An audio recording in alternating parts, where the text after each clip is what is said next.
"Excuse me, but you seem to be confused. Economy boarding is at the rear entrance." The words sliced through the hushed murmurs of Pinnacle Airways' first-class cabin like a cold blade deliberately loud enough for nearby passengers to hear. Victoria Winters stood with perfect posture, blonde hair pulled into a tight bun, her uniform pressed to military precision. She did not whisper her judgment. She announced it, one manicured hand resting on the headrest of seat 1C, the other extended toward the rear of the plane in dismissal. The woman at whom these words were directed, elegant in a charcoal pantsuit that spoke of quiet luxury rather than flashy labels, remained perfectly still. Only the slight tightening around her eyes betrayed any reaction at all. Alexandra Morgan held her boarding pass between two fingers, a simple leather briefcase in her other hand, neither extravagant nor cheap. Just appropriate, like her presence in first class. "I believe this is my seat," Alexandra said, her voice measured and clear, holding up the boarding pass. 2A. Victoria's eyes narrowed as she took the pass, examining it with the exaggerated scrutiny one might give a suspected counterfeit bill. Her crimson lips pursed slightly. This does say 2A. A pause deliberately elongated. "That's unusual. This seat is typically reserved for our regular clientele."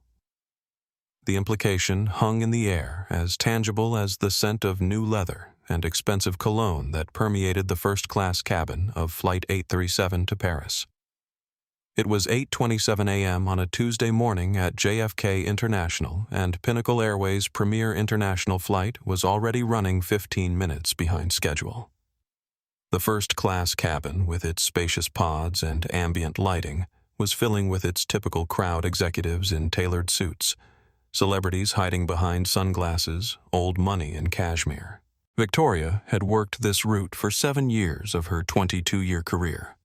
She prided herself on recognizing the regulars, on knowing who belonged and who did not.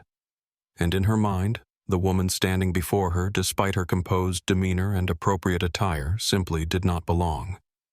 What Victoria could not possibly know was that in exactly 14 minutes, her entire career would crumble before everyone's eyes. Alexandra took her boarding pass back without comment and moved toward seat 2A. Victoria's voice followed her like an unwelcome shadow. "Let me see your ID as well, for verification purposes." Alexandra turned slowly. Several passengers were now openly watching the interaction, some with discomfort, others with the barely disguised interest of those witnessing potential drama. "Of course," Alexandra replied, producing her driver's license. "Though I do not recall you asking the gentleman in 1D for the same verification." Victoria's smile tightened as she took the ID. "Random security checks, standard procedure. Is it?" Alexandra's question was simple, her tone neutral, but her eyes held Victoria's with quiet intensity. Victoria examined the license, looking between the photo and Alexandra's face several times. Alexandra Morgan, age 42, New York address. Nothing that explained the subtle wrongness Victoria felt about her presence in first class. "Everything appears to be in order," Victoria finally conceded, returning the license, "though our system sometimes makes mistakes with seat assignments." "No mistake," Alexandra replied, tucking her ID away. "I selected this seat specifically 3 weeks ago." From seat 3C, Miguel Rodriguez watched the interaction with growing discomfort. As a travel journalist with over 1 million followers across his social platforms, he had witnessed his share of poor service. But there was something particularly unsettling about the way the flight attendant was treating the woman. He discreetly removed his phone from airplane mode and opened his streaming app. "Welcome to first class, Ms. Morgan," Victoria said with a smile that did not reach her eyes. "Should you find yourself uncomfortable up here, just let me know. Economy has several open seats that might feel more familiar." A slight intake of breath from a nearby passenger was the only response to this statement. Alexandra simply nodded once and took her seat, placing her briefcase carefully under the seat in front of her. Victoria turned away, her attention immediately shifting to an older white woman boarding with a designer handbag. "Mrs. Whitfield. How lovely to see you again. Your usual mimosa before takeoff." Elizabeth Whitfield, a silver-haired woman with the confident bearing of old money, smiled broadly at Victoria. "You are an angel, Victoria. Yes, please." Miguel pressed record on his phone, angling it discreetly on his tray table. "Witnessing something deeply troubling on Pinnacle Airways right now," he narrated quietly. "Senior flight attendant openly discriminating against a first-class passenger based on... well, I think we all know based on what." In seat 4B, James Peterson shifted uncomfortably. The business executive had witnessed the exchange and recognized the subtle hostility for what it was. He had seen it before at board meetings at country clubs and executive lounges. The polite but unmistakable message, "You do not belong here." He considered saying something, then decided against it. Not his problem. He returned his attention to his financial reports. Victoria continued her warm greetings to the white passengers boarding first class, offering drinks, taking coats, providing newspapers. When she passed Alexandra's seat, her eyes slid past as if the seat were empty. Alexandra removed a tablet from her briefcase and began typing, her fingers moving swiftly across the screen. To a casual observer, she might have been preparing for a business meeting or reviewing a presentation. Only the tight set of her jaw suggested otherwise. The cabin continued to fill. The atmosphere of exclusive luxury persisted, but now with an undercurrent of tension that several passengers could feel but few could name. "Can I get you a pre-flight beverage?" Thomas Wright, a younger flight attendant with a genuine smile, approached Alexandra. "Water, please." "Still not sparkling," Alexandra replied with a small nod of appreciation. Victoria intercepted Thomas as he turned toward the galley. "I will handle 2A, she said quietly but firmly. "You take care of the passengers in row 5. Thomas hesitated. I said I will handle it." Victoria's tone left no room for discussion. Thomas retreated, casting an apologetic glance toward Alexandra that she did not see. She was focused on her tablet, where she was not writing business notes but documenting the incident in precise professional language. 8:32 a.m. Approached by senior FA name tag, Victoria Winters, and directed to economy, despite holding first-class boarding pass. 8:33 a.m. ID verification requested. Not requested of white male passenger in 1D or any other visible first-class passengers. 8:35 a.m. Offered more familiar seating in economy. 8:36 a.m. Service differences observed. White passengers offered pre-flight beverages and newspapers. My row intentionally skipped. Alexandra paused, then added a final line. This marks the third documented incident on Pinnacle Airways in the past 18 months. Previous complaints filed 5/12 and 11/23 received no substantial response. She then opened her messaging app and typed a brief text to Nicole Bailey, her chief of staff. "It is happening again. Prepare Protocol 16. The response came seconds later. Documented witnesses. Alexandra glanced at Miguel, who was still discreetly recording, and replied yes to both. Flight 837 to Paris. Will update when landed. Victoria returned with a plastic cup of water, not the glass tumblers she had provided to other first-class passengers, and placed it on Alexandra's tray table without a word or glance and moved on. She then turned to the passenger across the aisle. "Mr. Peterson, would you prefer champagne or orange juice this morning?" "Just water." "Thank you. Still working?" He gestured to his laptop. "Of course. I will bring you a bottle." "Sparkling or still?" "Still, please." Victoria moved to the next passenger, Elizabeth Whitfield. Mrs. Whitfield, we have that Chardonnay you enjoyed on your last flight to London. Perfect, Victoria. You always remember. As Victoria approached row 2, Thomas stepped forward. I can serve this row if you would like to prepare the meal carts. Victoria's smile remained fixed, but her eyes hardened. Thank you, Thomas, but I have a system. Perhaps you could check if anyone needs extra blankets. Thomas retreated and Victoria continued her rounds. When she reached Alexandra, she did not offer drink options. Water. It was barely a question. White wine, please, Alexandra replied. Victoria paused. We usually reserve the premium wines for our frequent travelers. Alexandra looked up from her tablet. Is that Pinnacle Airways policy? Restricting beverage options based on frequent flyer status? The question hung in the air, direct but not confrontational. Several nearby passengers glanced over. Victoria's smile tightened. Of course not. I will bring you our house white. As Victoria moved away, Thomas approached Alexandra's seat. I apologize for the confusion, he said quietly. Would you prefer the Chardonnay or the Sauvignon Blanc? Both are excellent. Alexandra offered him a genuine smile. The Sauvignon Blanc would be lovely. Thank you. Victoria observed this interaction from the galley and beckoned Thomas over sharply. What are you doing? She hissed. My job, Thomas replied simply. Providing consistent service to all passengers. Listen to me. Victoria lowered her voice further. I have been flying this route for 7 years. I know our regulars and I know when something is not right. The woman in 2A does not fit the profile. Keep an eye on her. Thomas frowned. What profile? You know exactly what I mean. She probably used points or got a corporate upgrade. Just follow my lead on this.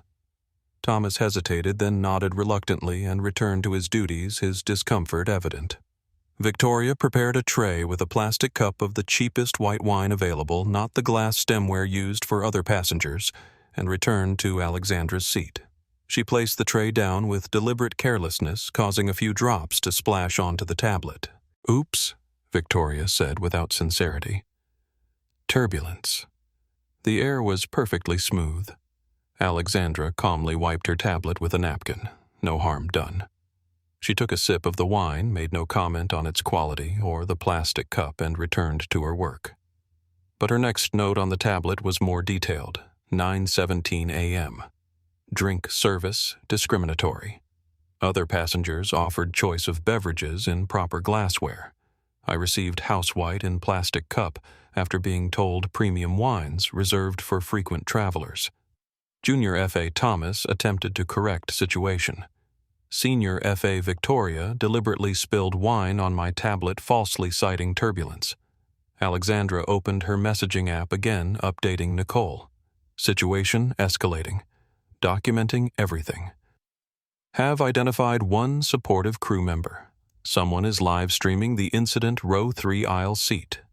Miguel's viewer count had now passed 1,000. Comments were flooding in faster than anyone could read them. This is outrageous. What airline is this? Pinnacle. Airways, are you seeing this? Someone needs to report this flight attendant. Miguel narrated quietly. The differential treatment continues. The flight attendant is now deliberately providing lower quality service, different drink containers, and even accidentally spilling drinks. This is beyond unprofessional. It is discriminatory. Elizabeth Whitfield leaned across the aisle.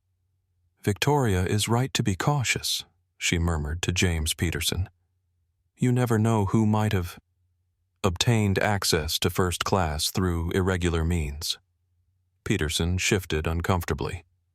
Mrs. Whitfield, with all due respect, the woman has the same right to be here as any of us if she purchased a ticket. Elizabeth's eyebrows rose. Well, I was simply observing that standards have changed. There was a time when one knew what to expect in first class. James returned to his laptop, a frown creasing his brow. He was not an activist or a crusader by any means. He generally minded his own business. But something about this situation was striking him as increasingly wrong. As the meal service began, the pattern continued. Other passengers received detailed descriptions of the menu options. Alexandra received her tray with a cursory chicken or pasta. "Chicken, please," Alexandra replied evenly. The meal was placed before her with none of the careful arrangement Victoria provided to other passengers. The silverware was haphazardly positioned, the bread roll cold.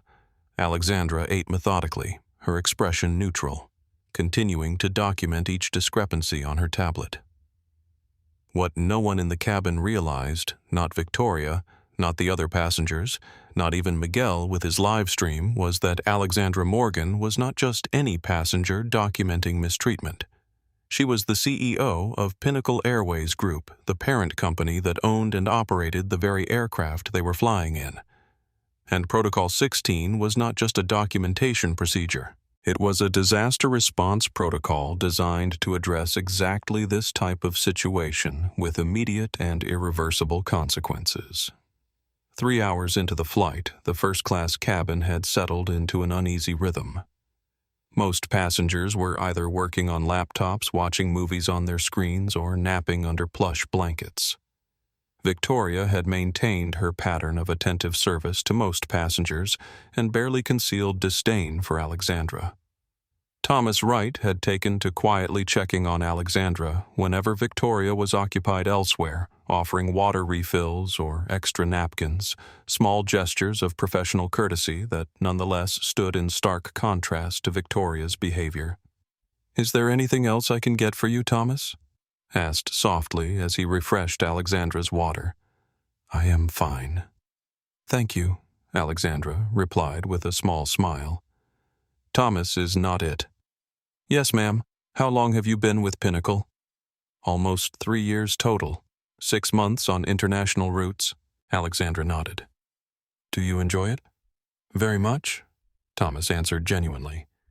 "At least I did until—" He trailed off, glancing toward the galley where Victoria was preparing another round of drinks for the front rows. "Until today," Alexandra finished for him. Thomas lowered his voice further. "This is not what we are trained to do. It is not what Pinnacle stands for. At least it is not supposed to be." And yet Alexandra gestured subtly to her tablet, which now contained detailed notes on over a dozen incidents since boarding. Thomas nodded, a hint of shame crossing his features. "I am sorry. You have nothing to apologize for, Thomas, but I appreciate the sentiment." Victoria emerged from the galley carrying a tray of fresh-baked cookies for the pre-landing snack. Her eyes narrowed when she saw Thomas conversing with Alexandra. "Thomas," she called sharply. "We need to prepare for the mid-flight service check." Thomas straightened. "Of course." "Excuse me," he said to Alexandra, then returned to the galley. Victoria distributed the cookies with her established pattern of discrimination. Warm chocolate chip cookies on porcelain plates with linen napkins for most passengers, a single cookie in a plastic wrapper for Alexandra. Cookie Victoria's tone made it sound like she was offering something distasteful. "No, thank you." Alexandra declined politely. Elizabeth Whitfield, watching from across the aisle, caught Victoria's eye and gave an approving nod. "Victoria," she called softly. "Might I have another cookie? They are delightful as always." "Of course, Mrs. Whitfield. I will bring you 2. Victoria's smile was genuine, her voice warm. Miguel Rodriguez, who had been live-streaming intermittently to conserve battery, turned his camera back on. For those just joining, the pattern of discriminatory service continues. We are now 3 hours into a flight to Paris, and the distinction between how different passengers are treated is impossible to ignore. His viewer count had stabilized around 3,000, but the comments had become increasingly outraged. At Pinnacle Airways, your employee is costing you customers in real time. This is why I stopped flying Pinnacle 2 years ago. Nothing has changed. Someone Please tell me there will be consequences. In the galley, Victoria pulled Thomas aside. What exactly were you discussing with 2A? Thomas met her gaze steadily. Her name is Ms. Morgan, and we were having a normal customer service interaction. You need to understand something, Victoria said, her voice low and intense. I have been doing this a lot longer than you have. I know when someone does not belong and that woman does not belong in first class. She is probably using a stolen credit card or scammed upgrade, based on what evidence Thomas challenged. Victoria's eyes widened slightly, unused to being questioned by junior staff, based on 22 years of experience. Now I need you to focus on the passengers in rows 4 and 5. I will handle the rest. Thomas hesitated, then nodded stiffly and moved away, the conflict evident in his expression. Back in the main cabin, James Peterson had finally placed where he had seen Alexandra before. There had been a feature in Business Week about 6 months ago, women changing the airline industry. He could not remember the details, but he was increasingly certain she was an executive at some level. He considered saying something, then decided against it. If she was choosing not to identify herself, she probably had her reasons. Alexandra continued making notes on her tablet, her documentation now running several pages. Occasionally, she glanced at Miguel, who was still discreetly recording. Their eyes met briefly, and Alexandra gave him a slight knowing nod. Miguel understood immediately. She was aware of the live stream, and she approved. Ladies and gentlemen, we are expecting some light turbulence as we cross the Atlantic. Please return to your seats and fasten your seatbelts when the sign illuminates. The captain's announcement was followed by the soft ding of the seatbelt sign. Passengers reluctantly returned from the lavatories and aisle conversations to their seats. Victoria moved efficiently through the cabin, checking that tray tables were secured and seatbelts fastened. When she reached Alexandra's row, she paused. Alexandra was working intently on her tablet, a spreadsheet of some kind visible on the screen. You need to stow that for turbulence, Victoria said curtly. Alexandra looked up. The captain mentioned the seatbelt sign would illuminate when necessary. It has not yet. I am instructing you to stow it now, Victoria insisted. Safety protocol. Alexandra glanced around the cabin where several other passengers were still using laptops and tablets. I see at least 5 other passengers still using electronic devices. They are experienced travelers who understand when to put things away quickly, Victoria countered. I see. Alexandra made no move to stow her tablet. When the seatbelt sign comes on, I will comply immediately. Victoria's face flushed slightly. She was unused to having her authority challenged, especially by passengers she had deemed unworthy of respect. She leaned closer, her voice dropping. Listen to me. I do not know how you got into this cabin, but I have been watching you. You do not belong here, and we both know it. So either follow instructions, or I will have the air marshal escort you back to economy where you belong. The threat hung in the air between them. Miguel, whose live stream was still active, had captured every word. His viewer count suddenly spiked to 5,000. Alexandra's expression remained composed, but something shifted in her eyes. A flicker of decision made a line crossed. She saved her document and carefully placed the tablet in the seat pocket. Thank you for your concern for safety, she said, her voice level. I have complied with your request, though I note that you have not made the same request of Mr. Peterson across the aisle, who is still using his laptop. Victoria straightened, adjusting her uniform jacket with a sharp tug. Different circumstances require different approaches. Indeed they do. Alexandra agreed with unexpected calm. Different circumstances such as different passengers. Victoria's nostrils flared. I do not know what you are implying, but... At that moment, the plane hit a pocket of turbulence. It was not severe, just enough to cause a slight bounce. Victoria, standing in the aisle without support, lost her balance slightly. She reached out to steady herself, and in doing so knocked over Alexandra's water glass. Water cascaded across the tray table and directly onto Alexandra's tablet in the seat pocket. Oh, Victoria exclaimed, not sounding particularly distressed. "These turbulence bumps can be so unpredictable." Alexandra removed the tablet from the seat pocket. Water dripped from its surface. She pressed the power button, but the screen remained dark. "That is unfortunate," Victoria said without sympathy. "Perhaps you should have stowed it properly when instructed." Alexandra looked up, meeting Victoria's gaze directly. "That was not an accident, was it, Ms. Winters?" Victoria blinked, surprised at Alexandra's use of her name. "Excuse me. You have been targeting me since I boarded." Alexandra continued, her voice calm but carrying enough to be heard by nearby passengers. "Different service, different tone, different treatment. And now you have deliberately damaged my property." "That is absurd," Victoria scoffed. "It was turbulence. And how do you know my name?" "It is on your name tag," Alexandra replied simply. "And there was no significant turbulence. You intentionally knocked over that glass." Victoria's face hardened. "I have been nothing but professional. If you feel your treatment has been unsatisfactory, you are welcome to file a complaint upon landing." "Oh, I intend to do much more than that," Alexandra said, her voice still even, but now carrying an unmistakable weight of authority. Miguel's live stream exploded with comments. "She destroyed her property on purpose.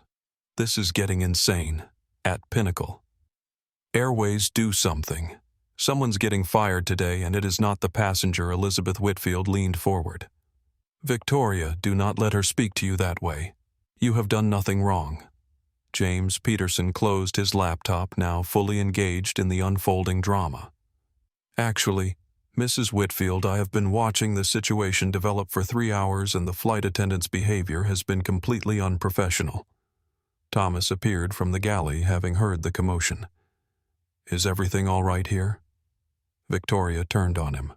"Everything is fine. Return to your station." "No," Alexandra said firmly. "Everything is not fine.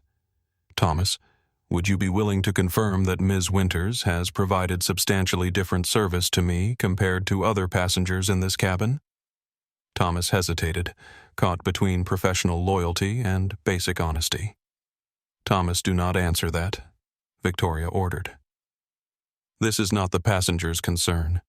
"Actually," Alexandra said, standing slowly, "it very much is my concern." The seatbelt sign dinged on. "You need to return to your seat," Victoria said triumphantly. "Captain's orders." Alexandra remained standing. "Thomas, please bring me the satellite phone. I need to make an urgent call. Those phones are for business class emergencies only," Victoria interjected. Alexandra's gaze never wavered. "This is indeed a business emergency." Thomas looked between them, then made his decision. "I will get the phone."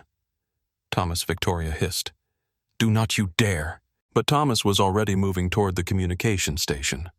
Victoria turned back to Alexandra, her professional mask slipping further. "Sit down. Now. Or I will have you removed from first class." "No," Alexandra said simply. "You will not." The satellite phone was a sleek handset that connected to Pinnacle's private communication network. Alexandra took it from Thomas with a nod of thanks and began dialing a number from memory. Victoria watched, seething. "Those calls cost hundreds of dollars a minute. You will be billed." Alexandra did not respond, waiting for the connection. After a moment she spoke. "Nicole." "It is Alexandra. Yes, I am still on the flight." She paused, listening. "Exactly as I documented. Yes, it is escalated.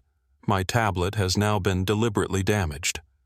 Victoria's eyes widened slightly at the authoritative tone Alexandra had adopted, so different from the polite deference she had shown until now. "Initiate Protocol 16. Immediately." Alexandra continued. "Full documentation executive override and prepare communications team. I want Diana Foster on a video call in the cockpit in 10 minutes. Miguel, still recording, narrated quietly. Something significant is happening. The passenger is making some kind of executive call, and the flight attendant is looking increasingly concerned. Viewers had now surpassed 10,000, with Pinnacle Airways' social media team undoubtedly among them. Alexandra continued her call. Contact Richard in legal as well. Yes, I have witnesses and documentation. Also, check who is handling the Paris investor meeting. I will need it rescheduled. She paused. The tablet was intentional, Nicole. I am done observing. Victoria's face had drained of color. The name Diana Foster had registered head of in-flight services for Pinnacle Airways, the department head 6 levels above Victoria's position. Who are you? Victoria demanded as Alexandra ended the call. Alexandra handed the phone back to Thomas. I think we will all know the answer to that very soon. She turned to Thomas. Please inform the captain that I need to speak with him. Authorization code Apex 174 CEO. Thomas's eyes widened in sudden recognition. Yes, ma'am. Right away. As Thomas hurried toward the cockpit, Victoria grabbed his arm. What are you doing? You cannot disturb the captain mid-flight for a passenger complaint. Thomas gently but firmly removed her hand. This is not a passenger complaint, Victoria. This is much, much more serious. He continued to the cockpit, knocking on the secure door. Victoria turned back to Alexandra, confusion and the first flickers of genuine fear crossing her face. What authorization code? Who are you? Alexandra sat down calmly, refastening her seatbelt as the turbulence increased slightly. I suggest you prepare yourself, Ms. Winters. The next few minutes will be quite illuminating for everyone. Miguel zoomed his camera in, slightly capturing Victoria's increasingly panicked expression. His viewer count had now hit 15,000, and the hashtag #Pinnacle Airways bias was trending nationally. Ladies and gentlemen, he narrated softly, I believe we are about to witness some form of corporate intervention. Stay tuned. Elizabeth Whitfield was now looking uncertain, glancing between Victoria and Alexandra with growing concern. James Peterson had a dawning look of recognition on his face, as if pieces of a puzzle were finally clicking into place. Thomas returned from the cockpit, his posture notably different, straighter, more deferential. He leaned down toward Alexandra. The captain sends his apologies and will be making an announcement momentarily. He is connecting with headquarters now. Thank you, Thomas, Alexandra replied. Victoria stepped forward. Thomas, what is happening? Who is she? Thomas met Victoria's gaze steadily. Someone who deserves a lot better than how you have been treating her. The cabin speakers crackled to life. This is your captain speaking. Would Senior Attendant Victoria Winters please report to the cockpit immediately? The announcement was brief, professional, but utterly unusual. In 22 years of flying, Victoria had never been summoned to the cockpit during a flight except during pre-planned crew rotations. The cabin fell silent. All eyes turned toward Victoria, who stood frozen in the aisle, her face a mask of confusion. Victoria Thomas prompted quietly. The captain is waiting. Victoria swallowed hard, straightened her uniform with trembling hands, and made her way forward. As she passed Alexandra's seat, she could not bring herself to make eye contact. Miguel narrated the moment the flight attendant has been summoned to the cockpit after the passenger made some kind of executive call. Something unprecedented is happening on this flight. His viewership had exploded to over 20,000. The comments section was moving so quickly now that individual messages were barely readable. OMG. Who is she? Someone important. Just dropped the hammer. Victoria is toast. Is that the Alexandra Morgan? As Victoria disappeared into the cockpit, a ripple of whispers spread through the first-class cabin. Passengers leaned across aisles, theories being exchanged in hushed tones. Elizabeth Whitfield turned to James Peterson. What on earth is happening? Surely they cannot be taking that woman's complaints seriously. Mid-flight? James studied Alexandra with new understanding. "Mrs. Whitfield, I believe that woman may be significantly more important than either of us realized." Alexandra remained in her seat, outwardly calm, though a certain tension in her shoulders suggested the strain of maintaining such composure. She checked her watch, then made a brief note on her phone, her tablet still inoperable from the water damage. Thomas approached her seat and leaned down. "Ms. Morgan, the captain, asks if you would like to address the situation yourself or if you prefer he make the announcement." Alexandra considered for a moment. "Tell Captain Bennett I appreciate the courtesy, but I believe this should come from the official chain of command. It will carry more weight with the crew." Thomas nodded. "Understood. Is there anything I can get for you in the meantime? A fresh glass of water would be appreciated." "In proper glassware this time," Alexandra replied with the ghost of a smile. "Of course." Thomas hurried away to fulfill the request. The minutes ticked by. 5. Then 10. The cockpit door remained closed, Victoria still inside. The tension in the cabin was palpable, passengers stealing glances at Alexandra with growing curiosity. Finally, after 12 minutes, the cockpit door opened. Victoria emerged, her face, ashen eyes red-rimmed. She avoided all eye contact as she made her way back through the cabin, disappearing into the rear galley without a word. Seconds later, the cabin speakers activated again. "Ladies and gentlemen, this is Captain Richard Bennett speaking. I need to address a situation that has developed during our flight today. It has been brought to my attention that a member of our crew has failed to uphold Pinnacle Airways standards of service and respect." The captain's voice was grave, formal, in a way that conveyed the seriousness of the situation. "Pinnacle Airways has a zero-tolerance policy for discriminatory behavior of any kind. We pride ourselves on providing equal, respectful service to all our passengers regardless of race, gender, religion, or background." A collective intake of breath swept through the cabin. This was unprecedented, a public acknowledgement of discrimination during an active flight. "I want to extend a personal apology to Ms.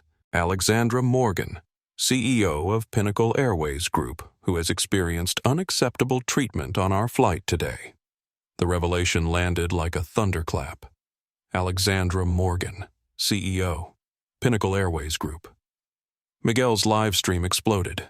His viewer count jumped to 30,000 in seconds. Elizabeth Whitfield's hand flew to her pearls, her face draining of color. James Peterson closed his eyes briefly, a grimace of second-hand embarrassment crossing his features. "Ms. Morgan was traveling as a regular passenger today," the captain continued, "as part of our ongoing commitment to experiencing our service exactly as our customers do. What she experienced falls well below our standards and will be addressed immediately and comprehensively."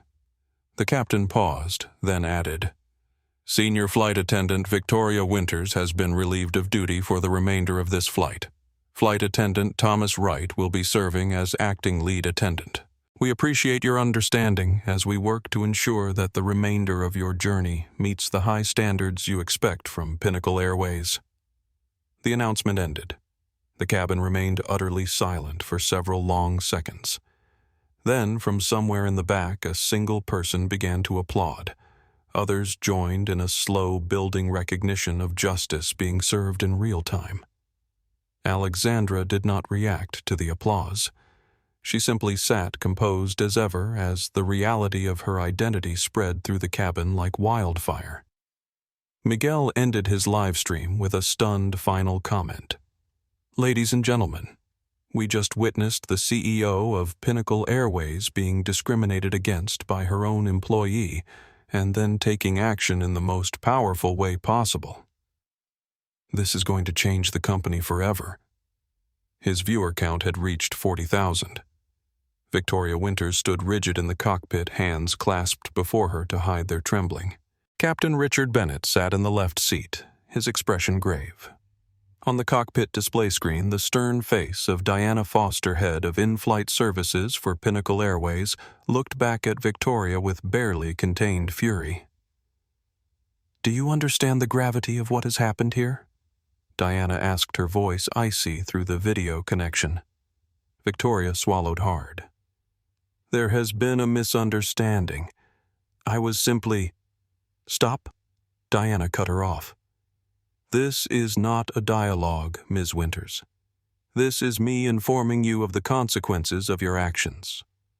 Captain Bennett turned slightly in his seat.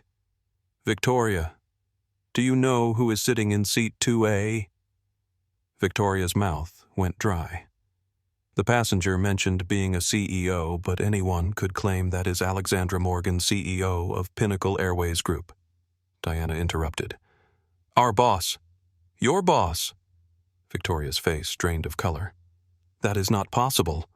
The CEO would not be traveling alone in regular first class. There would be an entourage, security. Diana's expression hardened further. Ms. Morgan regularly travels as a normal passenger to experience our service authentically. It is part of a program she implemented called Protocol 16, a program designed specifically to identify the kind of treatment she received today. I did not know, Victoria whispered, her voice small. That is precisely the point, Captain Bennett said quietly. You should not need to know someone's title to treat them with basic dignity and respect. Diana continued, her voice sharp. Let me be absolutely clear about what has happened here. You have been documented providing discriminatory service to the chief executive officer of this company, a black woman who has faced this exact treatment her entire career and who implemented specific policies to prevent it at Pinnacle. I was not discriminating, Victoria protested weakly. I was following security protocols for suspicious. Stop lying, Diana snapped. We have received the live stream link. Half the internet is watching this unfold in real time. Your actions were blatant, deliberate, and exactly the kind of behavior Miss Morgan has been working to eliminate from this airline. Victoria's denial crumbled. She sank into the jump seat, her professional facade finally collapsing. What happens now? Effective immediately, you are relieved of duty for the remainder of this flight, Diana stated. You will remain in the crew rest area until landing with no passenger contact. Upon arrival in Paris, you will be met by Pinnacle representatives who will escort you to a different return flight. During that time, a formal review will be conducted. Am I fired? Victoria asked, her voice barely audible. Diana's expression was unyielding. That decision will be made after the review. But in 26 years at this airline, I have never seen a clearer case for immediate termination. Captain Bennett turned to face Victoria directly. I need to address the passengers. This incident will not be swept under the rug or handled quietly. Ms. Morgan has authorized me to identify her and explain the situation. Victoria's eyes widened in horror. You are going to announce this to the entire cabin? Yes, Diana confirmed. Pinnacle Airways does not hide discrimination. We expose it and address it openly. This is Ms. Morgan's direct policy. Victoria covered her face with her hands. 22 years of career building demolished in a single flight. Report to the crew rest area now. Captain Bennett instructed. Thomas Wright will take over your duties for the remainder of the flight. Victoria stood on shaky legs, her pride and certainty replaced by the cold reality of consequences. I did not mean to. You did mean to. Diana interrupted. Every action you took was deliberate. The only thing you did not mean to do was directed at the CEO. Now go to the crew rest area. We are done here. Victoria turned and left the cockpit without another word, her world collapsing around her. Diana's attention shifted to Captain Bennett. Richard, please make the announcement exactly as we discussed. Ms. Morgan has approved the wording. Understood. The captain nodded. And afterward, Diana said, her expression softening slightly. You give her the best damn service Pinnacle has to offer for the rest of this flight. Not because she is the CEO, but because that is what every passenger deserves. Victoria emerged from the cockpit looking like a ghost of herself. pale, shaken eyes downcast. She moved through the cabin without acknowledging anyone, disappearing into the rear galley as the captain's announcement revealed Alexandra Morgan's true identity to the stunned passengers. As the applause faded, Thomas approached Alexandra's seat with a proper crystal water glass on a linen-lined tray. "Your water, Ms. Morgan," he said, his voice steady despite the extraordinary circumstances. "Is there anything else I can provide for you?" Alexandra offered him a small, genuine smile. "Just continue doing your job as you have been, Thomas. Professional, respectful, consistent." "Yes, ma'am." He placed the water carefully on her tray table. "I want you to know that most of us are not like Victoria. We genuinely believe in equal service for everyone." I know that Alexandra assured him. "That is why I am addressing this incident rather than dismissing the entire crew." As Thomas moved away to attend to other passengers, Elizabeth Whitfield shifted uncomfortably in her seat. Her earlier complicity with Victoria's behavior now weighed heavily in light of Alexandra's identity. She leaned forward slightly. "Ms. Morgan," she began hesitantly, "I feel I must apologize for my earlier comments. Had I known who you were—" Alexandra raised a hand, stopping her mid-sentence. "That is exactly the problem, Mrs. Whitfield. The appropriate service should not depend on knowing who I am." Elizabeth flushed, unused to being addressed so directly. "Of course, I just meant I understand what you meant," Alexandra replied evenly. "And that mindset is precisely what needs to change at Pinnacle. Every passenger deserves respect, not just those with titles or wealth." Elizabeth withdrew, chastened in a way she had rarely experienced in her privileged life. Across the aisle, James Peterson unbuckled his seatbelt and approached Alexandra's seat, stopping at a respectful distance. "Ms. Morgan," he said quietly. "James Peterson, Westridge Capital. We met briefly at the Chicago Investment Summit last year." Alexandra nodded in recognition. "Mr. Peterson, I remember. I just wanted to say," he hesitated, choosing his words carefully, "I should have spoken up sooner about how you were being treated. I recognized the behavior was wrong, but I stayed silent. That was cowardly of me." Alexandra studied him for a moment. "It is easier to stay silent, is not it? To tell yourself it is not your problem."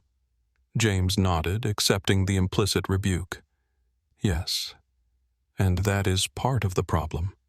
"Indeed it is," Alexandra agreed. "But recognition is the first step toward change, Mr. Peterson." "Thank you for understanding," he said, then returned to his seat, thoughtful and subdued. Miguel Rodriguez had ended his live stream to conserve battery, but approached Alexandra with professional respect. "Ms. Morgan Miguel Rodriguez, from Travel Authentica. I hope my live stream was not intrusive, but I felt the situation needed to be documented." "It was not intrusive," Mr. Rodriguez, Alexandra assured him. "It was necessary. Sunshine is the best disinfectant." Miguel nodded. "My audience is asking if you would be willing to make a statement about what happened today." Alexandra considered this. "Not during the flight. This situation is still unfolding, and I need to focus on the operational aspects first. But I will address it publicly once we have landed." "Understood." Miguel returned to his seat immediately, typing notes on his phone, the story of a lifetime falling unexpectedly into his lap at 35,000 feet. The atmosphere in the cabin had transformed completely. Where before there had been the usual quiet hum of first-class travel punctuated by Victoria's targeted rudeness, now there was a charged awareness, as if everyone was participating in a historic moment. Thomas moved through the cabin with renewed purpose, providing attentive, equal service to all passengers. The other flight attendants, now aware of the situation, appeared briefly in first class with expressions ranging from mortification to grim determination. Alexandra returned to her phone, sending a detailed update to Nicole and the executive team. The next few hours would set the tone for how Pinnacle would address this incident both internally and publicly.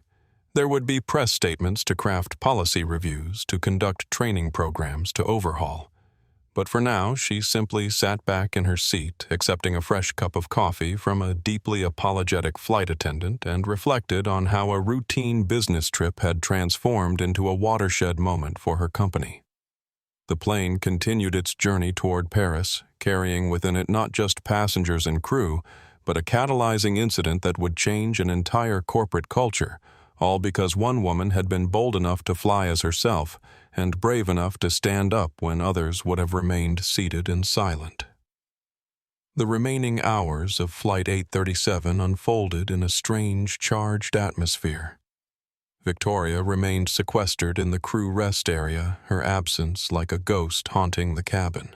Thomas had taken over lead attendant duties with quiet efficiency, ensuring that service continued despite the unprecedented circumstances. Alexandra had declined further conversation, focusing instead on work and communication with her team on the ground. Occasionally, she glanced up to find passengers quickly averting their eyes, the celebrity effect belatedly taking hold now that her identity was known. Elizabeth Whitfield, still processing her role in the debacle, had withdrawn into stiff silence, nursing a glass of wine and avoiding eye contact with everyone. When Thomas approached with a fresh round of drinks, she barely acknowledged him. "Everything all right, Mrs. Whitfield?" he asked professionally. "Fine," she replied tersely.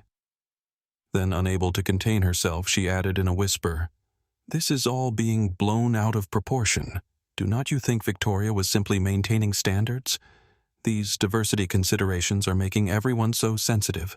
Thomas's expression cooled. "Mrs. Whitfield, with respect, the CEO of our company was treated poorly because of her race. That is not a diversity consideration. That is discrimination." Elizabeth stiffened. "Well, I never suggested." "Your drink, ma'am," Thomas said firmly, placing her wine down and moving on before she could continue. Unknown to Elizabeth, Alexandra had overheard every word of the exchange. She made a brief note on her phone, then returned to her work without comment. Miguel Rodriguez, having conserved enough battery, turned his camera back on for a brief update to his now massive audience. "For those just joining, the situation has stabilized," he narrated quietly. "The flight attendant who was discriminating against a black female passenger has been removed from duty after it was revealed that the passenger is Alexandra Morgan, CEO of Pinnacle Airways.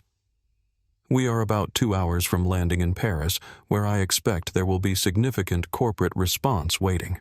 His follower count had surged past 100,000, with the video clips from earlier already being picked up by major news networks.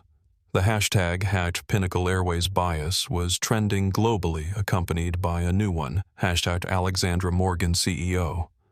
James Peterson had spent the past hour researching Alexandra Morgan on his phone, reading everything he could find about the quiet powerhouse who had taken over Pinnacle Airways Group 3 years earlier.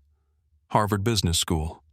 Youngest black female CEO of a major airline group, known for data-driven decision-making and cultural transformation initiatives.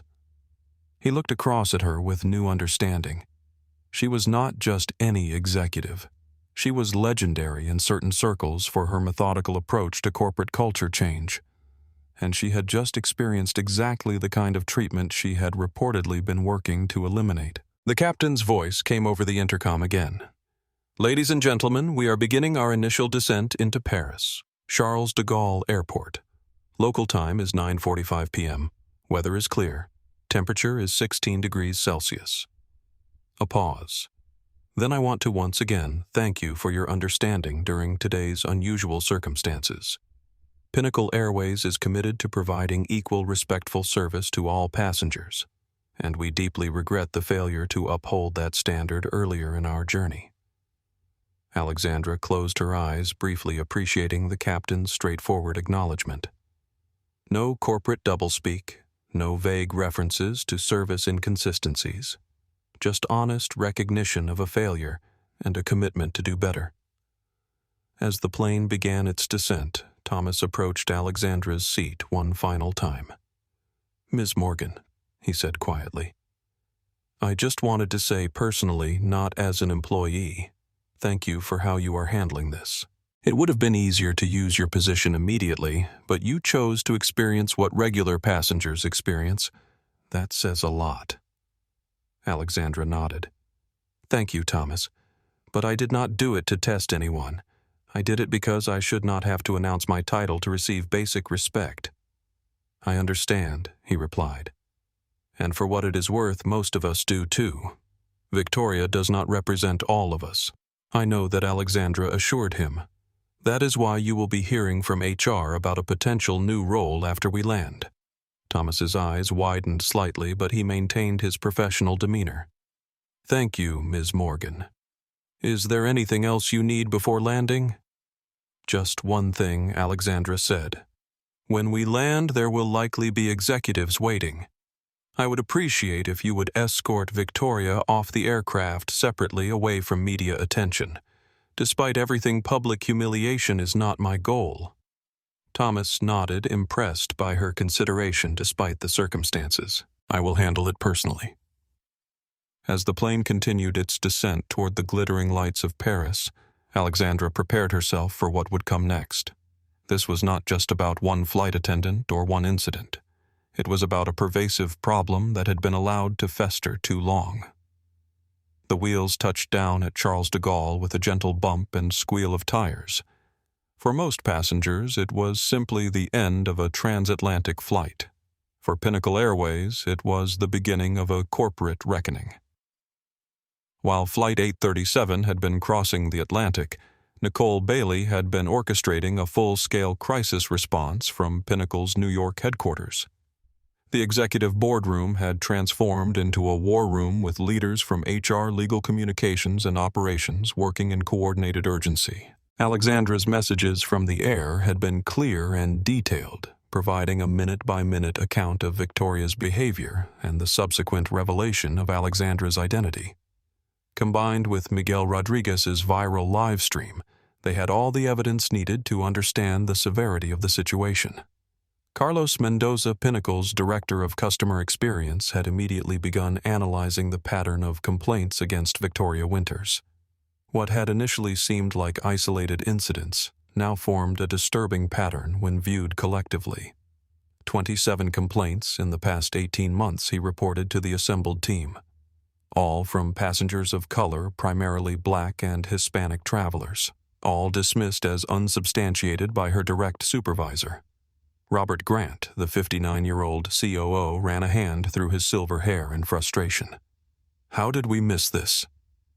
We have protocols specifically designed to catch these patterns, because her supervisor, Michael Donnelly, classified them as customer misunderstandings rather than service failures. Nicole explained, pulling up the relevant records.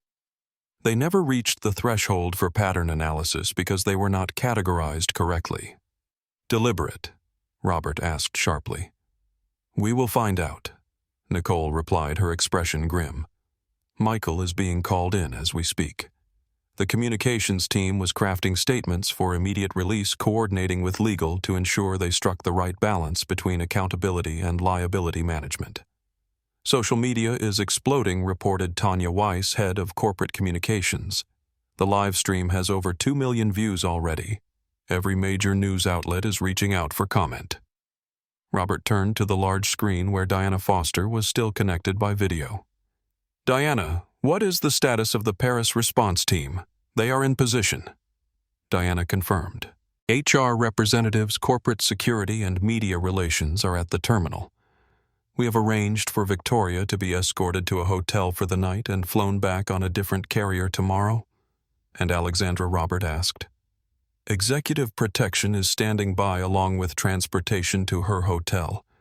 We have scheduled an emergency European leadership meeting for 8 a.m. tomorrow at the Paris office. Nicole looked up from her tablet. Alexandra just sent an update. They have landed. She wants a full review of all crew complaints from the past 2 years, sorted by race and gender of both complainants and crew members. She wants the data tonight. Get the analytics team on it immediately, Robert ordered. I want those numbers before midnight New York time. As the team continued coordinating, Nicole's phone rang with a direct call from Alexandra. We are taxiing to the gate, Alexandra reported without preamble. I will make a brief statement to the press, but no detailed interviews tonight. I need the latest update on Victoria's employment history and any previous incidents. Nicole put the call on speaker. We are already pulling it together. 27 complaints, Alexandra, all from passengers of color. A brief silence. Then her supervisor, Michael Donnelly. He classified all of them as misunderstandings or customer errors. I want him suspended pending investigation, Alexandra said, her voice firm but controlled. Effective immediately. Robert leaned toward the phone. Already done, Alexandra. We are conducting a full review of the entire reporting chain. Good. Alexandra's voice was steady, focused. The internal message needs to be clear. This is not about one flight attendant. This is about a structural failure that allowed her behavior to continue unchecked. Understood. Nicole confirmed. What about Victoria herself? HR review first, following all proper procedures, Alexandra decided. But based on what I experienced today and the pattern you are uncovering, I do not see a path forward for her at Pinnacle. The plane came to a stop at the gate. Through the phone, they could hear the captain making the final announcements. I have to go, Alexandra said. Send everything to my hotel. We reconvene at the Paris office at 8 a.m. The call ended. In the New York boardroom, Robert turned to the assembled team. You heard her. This is not just about damage control. This is about fixing a broken system. I want every relevant data point, every policy failure, every opportunity for improvement identified by morning. The team dispersed with renewed purpose. What had begun as crisis management was evolving into something more profound, a catalyst for genuine transformation. As Flight 837 taxied to the gate, passengers began the usual routine of gathering belongings and preparing to deplane. But there was nothing usual about the atmosphere in the cabin.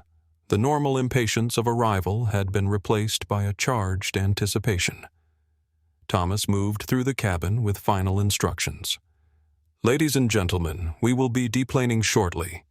As a courtesy to Ms. Morgan and in light of today's events, we ask that you please remain seated until she has exited the aircraft. There were nods of understanding throughout the cabin. Even Elizabeth Whitfield, chastened by her earlier exchanges, offered no objection. Alexandra remained seated, reviewing messages from her team while the plane completed its taxi. She appeared outwardly calm, but there was a focused intensity in her eyes, the look of a leader preparing for significant action. James Peterson leaned across the aisle. Ms. Morgan, I just wanted to say that I admire how you have handled this situation. It was educational to witness. Alexandra looked up. Mr. Peterson, may I ask you something? Of course. When you observed the discriminatory treatment earlier before you knew who I was, why did not you speak up? James shifted uncomfortably. I suppose I told myself it was not my place to intervene, and if I had not turned out to be the CEO, if I had just been any black woman being mistreated. The question hung in the air between them, direct but not accusatory. James considered it honestly. I would like to think I would have eventually said something, but I am not sure. And that realization does not make me proud. Alexandra nodded. Self-awareness is the beginning of change, Mr. Peterson, for individuals and for companies. I will remember that, he said quietly. In the cockpit, Captain Bennett was receiving final instructions from ground control and Pinnacle operations. Flight 837, you are cleared to gate E42. Be advised there is media presence in the terminal. Company representatives are standing by. Understood, ground, Bennett replied. Any special instructions VIP protocol for Ms. Morgan. Security team at the jet bridge. Separate extraction plan for crew member Winters. Bennett acknowledged and turned to his co-pilot. This is going to be a circus. At least we are on the right side of it, the co-pilot replied. I have flown with Victoria before. This was a long time coming. In the crew rest area, Victoria sat alone, still in her uniform, but with her wings pin removed a symbolic self-demotion before the official one could take place. She had spent the past hours cycling through denial anger, and finally a numb acceptance. 22 years. Gone in a single flight. Her phone had been buzzing continuously with messages from colleagues who had somehow already heard the news. The airline world was small, and gossip traveled faster than any aircraft. A soft knock on the door preceded Thomas's entrance. "We are at the gate," he said, his tone professionally neutral. "You will be deplaning after the passengers through the rear exit. There is a company representative waiting to escort you to accommodation for the night." Victoria nodded woodenly. "And tomorrow you will be briefed on next steps tonight," Thomas replied. "A different carrier has been arranged for your return flight."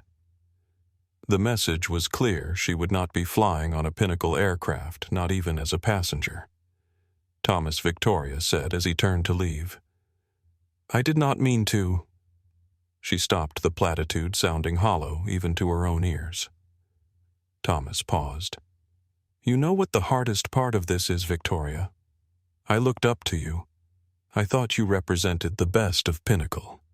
Now I realize you represented exactly what we are trying to change." He left her with those words, closing the door quietly behind him. The aircraft shuddered slightly as it came to its final stop at the gate. The seatbelt sign dinged off one last time. The journey was over, but the consequences were just beginning. The jet bridge connected with a subtle bump against the aircraft door. Thomas prepared for deplaning while the other flight attendants took their positions. Alexandra remained seated, allowing her fellow passengers to gather their belongings. Elizabeth Whitfield hurriedly collected her things, avoiding eye contact with anyone. James Peterson moved more slowly, still processing the day's events. Miguel Rodriguez positioned himself strategically prepared to capture whatever might unfold next. When most passengers were ready, Thomas approached Alexandra's seat. "Ms. Morgan, we are ready when you are." Alexandra nodded, gathering her briefcase. The water-damaged tablet remained on her tray table, physical evidence of Victoria's actions. As she stood, the remaining passengers instinctively stepped back, creating a path to the exit. There was no applause, no dramatic gestures, just a respectful acknowledgement of her authority and the gravity of what had transpired. Alexandra moved toward the exit with measured steps, pausing briefly by Thomas. "Thank you for your professionalism today. Expect a call from HR tomorrow." "Thank you, Ms. Morgan," he replied with a nod. Captain Bennett was waiting at the aircraft door. "Ms. Morgan, I want to personally apologize for the experience you had on our flight today." "Not your fault," Richard Alexandra replied, having worked with the captain on previous occasions. "But I appreciate the sentiment. We will talk tomorrow at the office." As Alexandra emerged from the jet bridge into the terminal, the waiting contingent of Pinnacle executives was immediately visible, a group of solemn-faced men and women in business attire, standing apart from the small group of journalists who had somehow gotten wind of the situation. Robert Grant had flown to Paris earlier that day for unrelated business, and now stood at the front of the executive group. Next to him was Isabelle Laurent, head of European operations, her expression a mixture of mortification and resolve. Alexandra Robert stepped forward, extending his hand. "I am deeply sorry about what happened. Save it for the meeting, Robert." Alexandra replied, not unkindly, but firmly. "Right now I need to address this publicly, then get to the hotel and review the data Nicole is sending." She turned to face the small group of journalists. There were only 5 or 6, but their cameras and microphones represented global reach in the age of digital media. Miguel Rodriguez had already joined them, his earlier live stream having earned him immediate credibility with the press corps. Alexandra approached the journalists with the same calm determination she had maintained throughout the flight. No PR handler, no prepared statement cards, just direct engagement. "Ms. Morgan," several voices called at once. "Can you comment on what happened on Flight 837?" Alexandra raised a hand, and the questions immediately ceased the natural authority she carried, now amplified by the day's events. Today, while traveling as a regular passenger on Pinnacle Airways Flight 837, I experienced discriminatory treatment from a member of our cabin crew. She began, her voice clear and steady. I was singled out for different service, subjected to hostile comments, and eventually had my personal property damaged, all because I did not fit someone's image of what a first-class passenger should look like. She paused, allowing the gravity of her words to register. This is unacceptable. Not because it happened to me as CEO, but because it should not happen to anyone on any flight on any airline ever. The journalists scribbled notes furiously, cameras rolling. Pinnacle Airways has a clear policy against discrimination of any kind. Today we failed to live up to that policy. As CEO, I take full responsibility for that failure, not the individual incident, but the culture that allowed it to happen. A reporter called out, "Will the flight attendant be fired?" "Personnel matters follow specific protocols," Alexandra replied. "What I can tell you is that this incident has triggered a comprehensive review of our service practices, training protocols, and complaint procedures. This is not about one employee. This is about ensuring that Pinnacle's commitment to equality is reflected in every interaction at every level of our operation." Another question. Did you identify yourself as CEO during the flight? No. Alexandra answered. I travel regularly as a normal passenger, experiencing our service exactly as our customers do. That should not matter. Every passenger deserves respect regardless of title or position. What changes will Pinnacle be making in response to this incident? Alexandra's expression was resolute. Immediate ones. We will be announcing specific measures within 48 hours. But I can tell you now that they will include enhanced training, revised complaint procedures, and new accountability mechanisms for service disparities. She glanced at her watch. I will take one more question. Miguel Rodriguez stepped forward. Ms. Morgan, your decision to experience the flight as a regular passenger revealed a problem that might otherwise have remained hidden. Will this approach continue? Alexandra nodded appreciatively at the thoughtful question. Yes, Mr. Rodriguez. This is part of a program we call Protocol 16, where executives regularly travel as ordinary passengers. Today proved its value, though certainly not in the way any of us would have wished. She addressed the entire press group again. Thank you for your questions. We will be making a more detailed statement tomorrow. For now, I will simply say this. What happened today was a painful reminder of how far we still have to go, but it also strengthens my resolve to get us there. With that, she stepped back, rejoining Robert and the executive team. The journalists continued shouting questions, but Alexandra had said what needed to be said for now. The real work would happen away from the cameras. As the executive group moved toward the exit, a commotion at another gate caught their attention. Victoria Winters was being escorted through a side entrance by Pinnacle representatives, her head down, clearly trying to avoid notice. Alexandra paused, watching for a moment as the woman who had discriminated against her was ushered away. There was no satisfaction in her expression, only a certain resigned determination, the look of someone who recognized that the problem was much larger than one person's prejudice. "Let us go," she said to Robert. "We have work to do." 8:07 a.m. Pinnacle Airways, Paris office. The conference room was silent as Alexandra concluded her detailed account of the previous day's events. Around the large oval table sat Pinnacle's entire European leadership team, along with Robert Grant and key personnel who had flown in overnight from New York.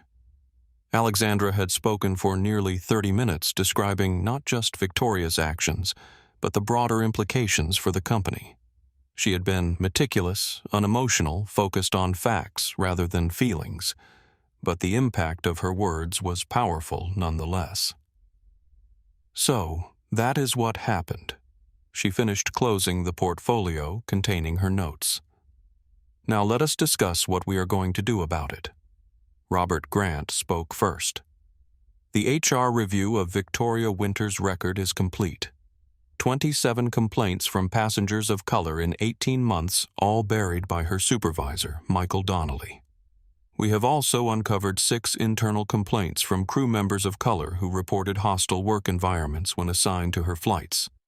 And Donnelly Alexandra asked. Suspended pending investigation, Robert confirmed.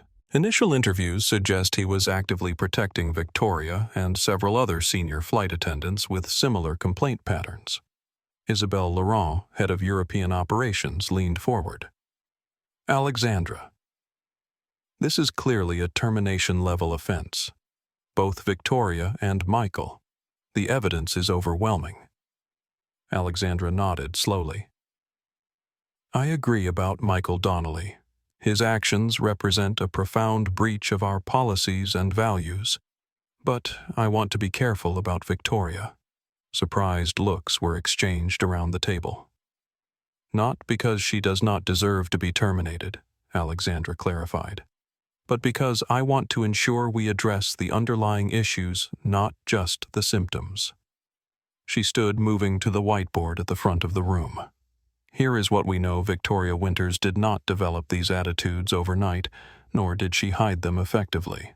She felt comfortable expressing them because she operated in an environment where such behavior was tolerated, even implicitly encouraged. Alexandra drew a diagram showing the hierarchy of in-flight services. Victoria reported to Michael Donnelly, who buried complaints. Michael reported to Regional Director James Hoffman, who never questioned why his region had fewer reported incidents of discrimination than others. James reported to Diana Foster, who trusted the data she received without verifying its collection methodology. She circled the entire diagram. This is not just about Victoria. This is about a failure of oversight, accountability, and culture. Carlos Mendoza, who had flown in from New York, nodded in agreement. We have run the numbers, Alexandra. When we properly categorize all passenger complaints from the past 3 years, we see clear patterns of differential treatment based on race, gender, and perceived socioeconomic status. It is not just Victoria. It is not just Michael's team. It is widespread. The room fell silent as the implication sank in. So what is the solution? Robert finally asked. We cannot fire everyone. No, Alexandra agreed. But we can change the system they operate in.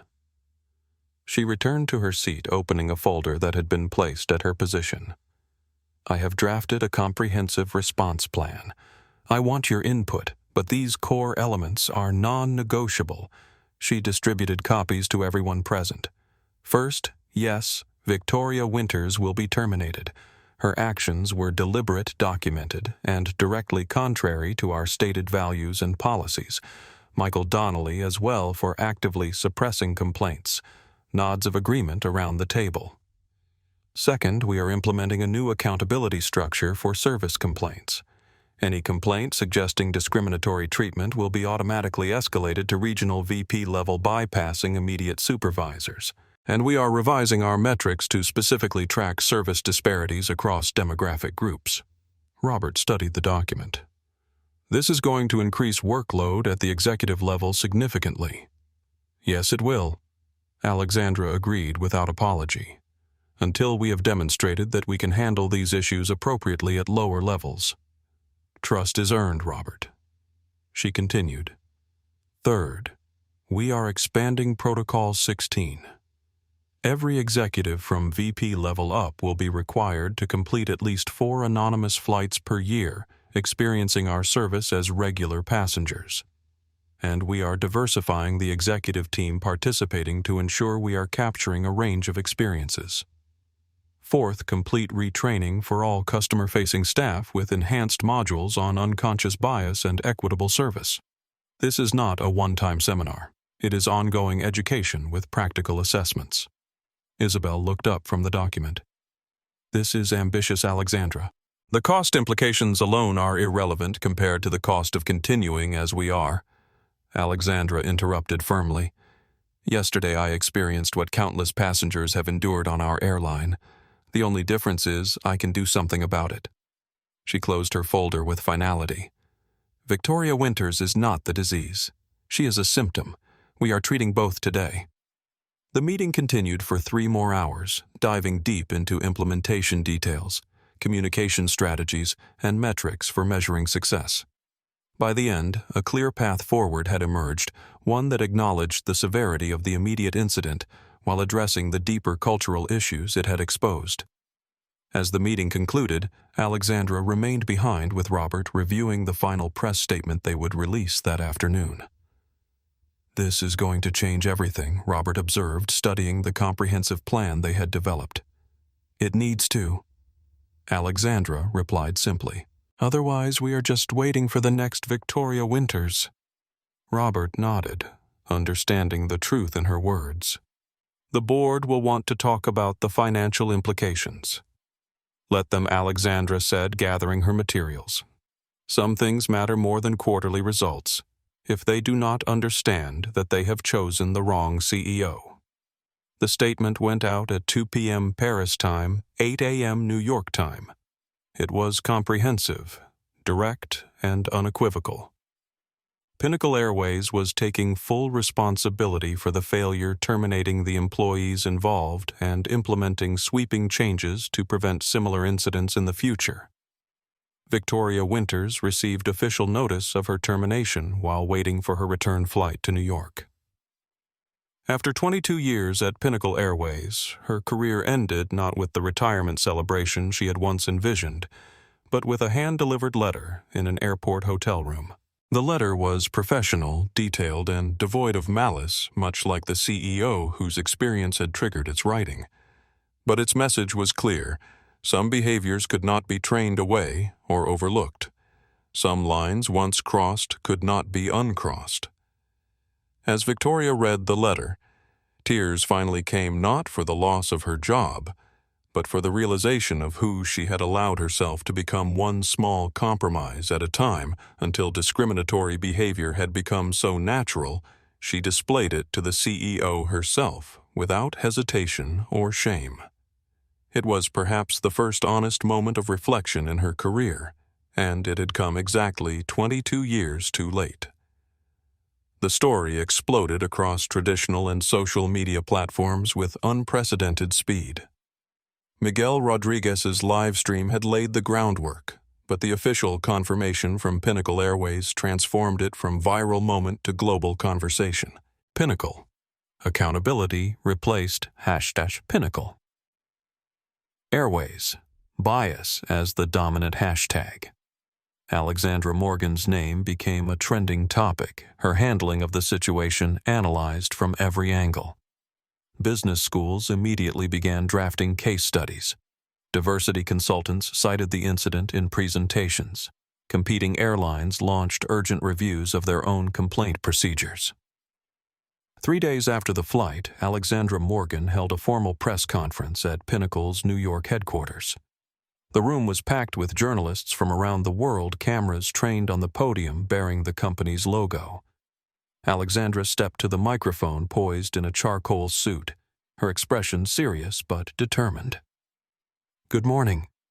3 days ago, while traveling as a regular passenger on Pinnacle Airways Flight 837, I experienced discriminatory treatment based on how I look. Today I want to address not just what happened, but what we are doing to ensure it does not happen again to anyone, anywhere in our operation." She outlined the immediate actions already taken: the termination of Victoria Winters and Michael Donnelly, the suspension of 3 additional supervisors pending investigation, the launch of a comprehensive service audit across all routes and crew teams. "But firing people is not enough," she continued.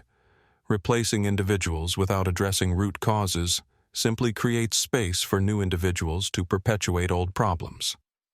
That is why today I am announcing the Respect Initiative." Behind her, a large screen displayed the acronym "Recognizing Every Single Passenger Equally with Consistent Treatment." This is not a slogan or a temporary campaign, Alexandra emphasized. This is a fundamental restructuring of how we measure, monitor, and manage service quality at Pinnacle Airways. She detailed the core components of the initiative: Independent review of all passenger complaints from the past 5 years, recategorized according to new, more stringent standards. Expanded Protocol 16 program, with executives regularly experiencing service as ordinary passengers. New technology, allowing real-time service feedback from passengers with AI analysis to identify patterns of disparate treatment. Revised training for all customer-facing staff with practical assessments and ongoing education. Structural changes to how service complaints are escalated and addressed. Public quarterly reporting of service metrics broken down by passenger demographics.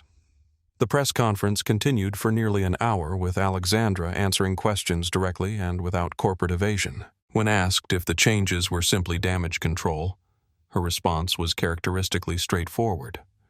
If Pinnacle wanted damage control, we would have issued a vague apology, fired one flight attendant, and moved on.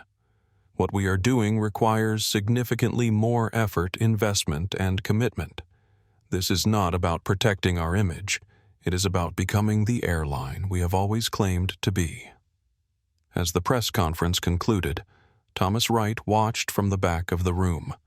He had been flown to New York the previous day, uncertain why he had been summoned to headquarters.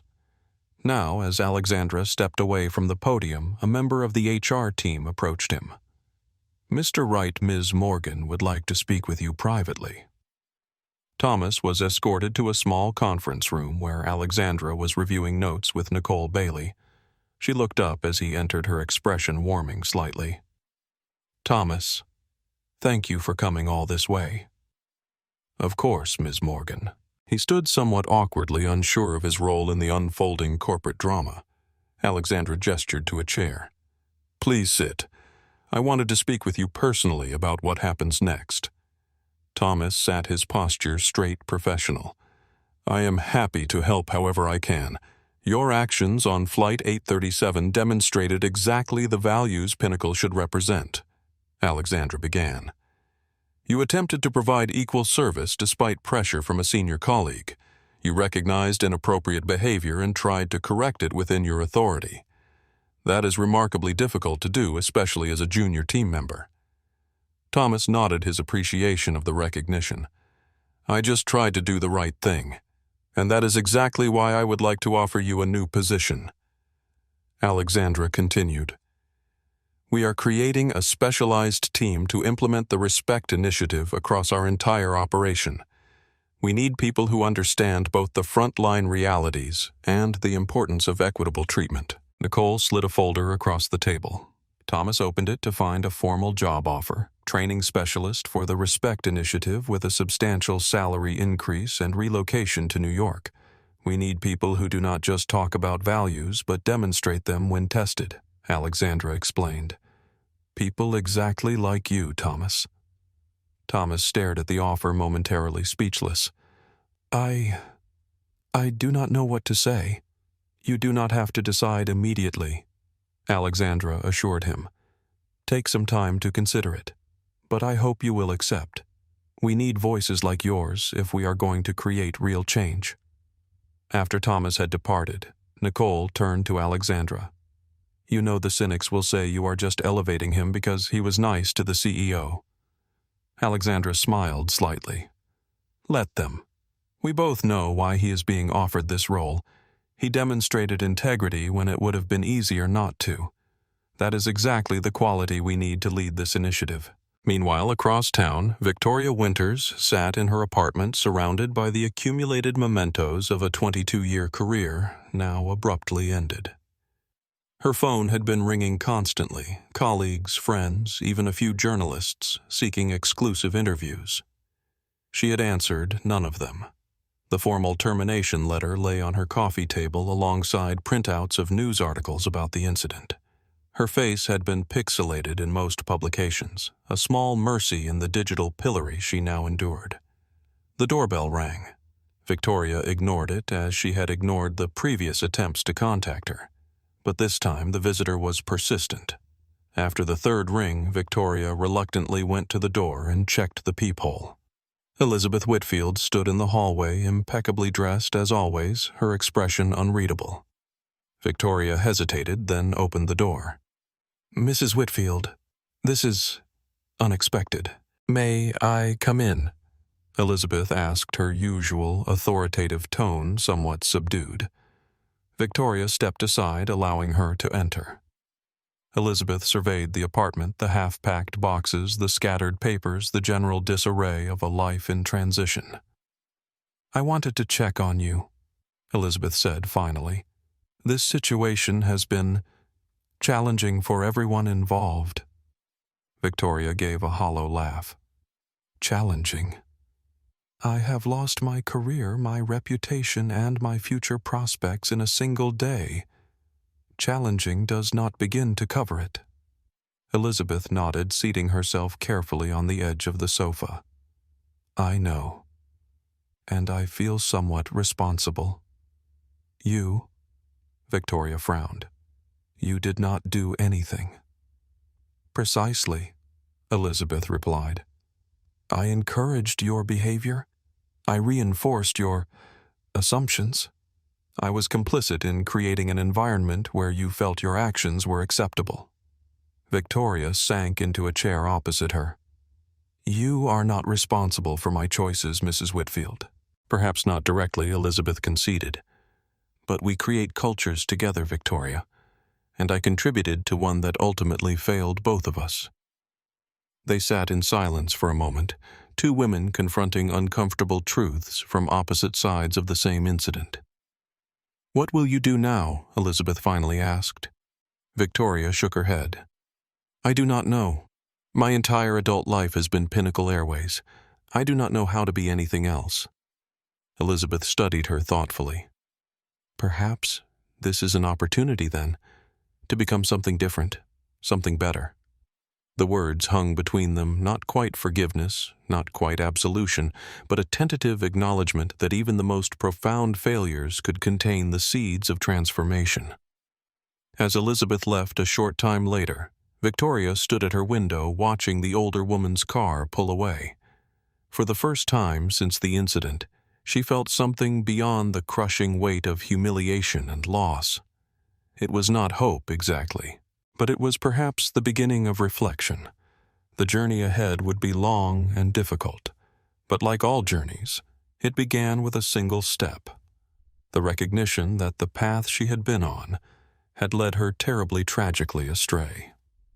1 month after Flight 837, Pinnacle Airways headquarters hummed with unprecedented activity. The Respect Initiative had moved from announcement to implementation with remarkable speed, driven by Alexandra Morgan's clear directive: change everything that needs changing as quickly as possible without compromise. The executive boardroom had been temporarily converted into the initiative's command center. Timeline charts covered the walls alongside data visualizations, tracking complaint service metrics and implementation milestones. Robert Grant stood before the assembled leadership team, reviewing progress. Training program rollout is at 68% of customer-facing staff. Complaint review is complete for the past 3 years, ongoing for years 4 and 5.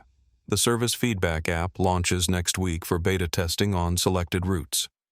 Alexandra nodded, making notes on her tablet, a new one replacing the water-damaged device from Flight 837. "And the Protocol 16 expansion, fully implemented," Nicole reported. "Every executive, VP, and above has completed at least one anonymous flight. The results are illuminating." She displayed a chart showing service quality ratings from the executive flights broken down by race and gender of the executive travelers. The disparities were unmistakable.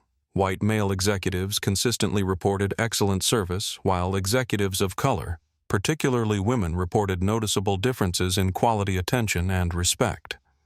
This confirms what we suspected Alexandra observed. The problem is not isolated to a few bad actors. It is baked into everyday interactions. Carlos Mendoza, now leading the technical implementation of the Respect Initiative, added, "The good news is, now we can measure it.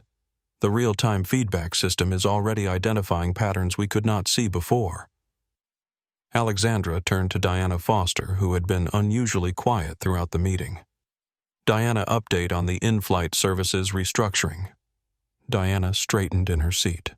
The past month had been particularly challenging for her department, with the realization that discriminatory service had flourished under her ultimate authority.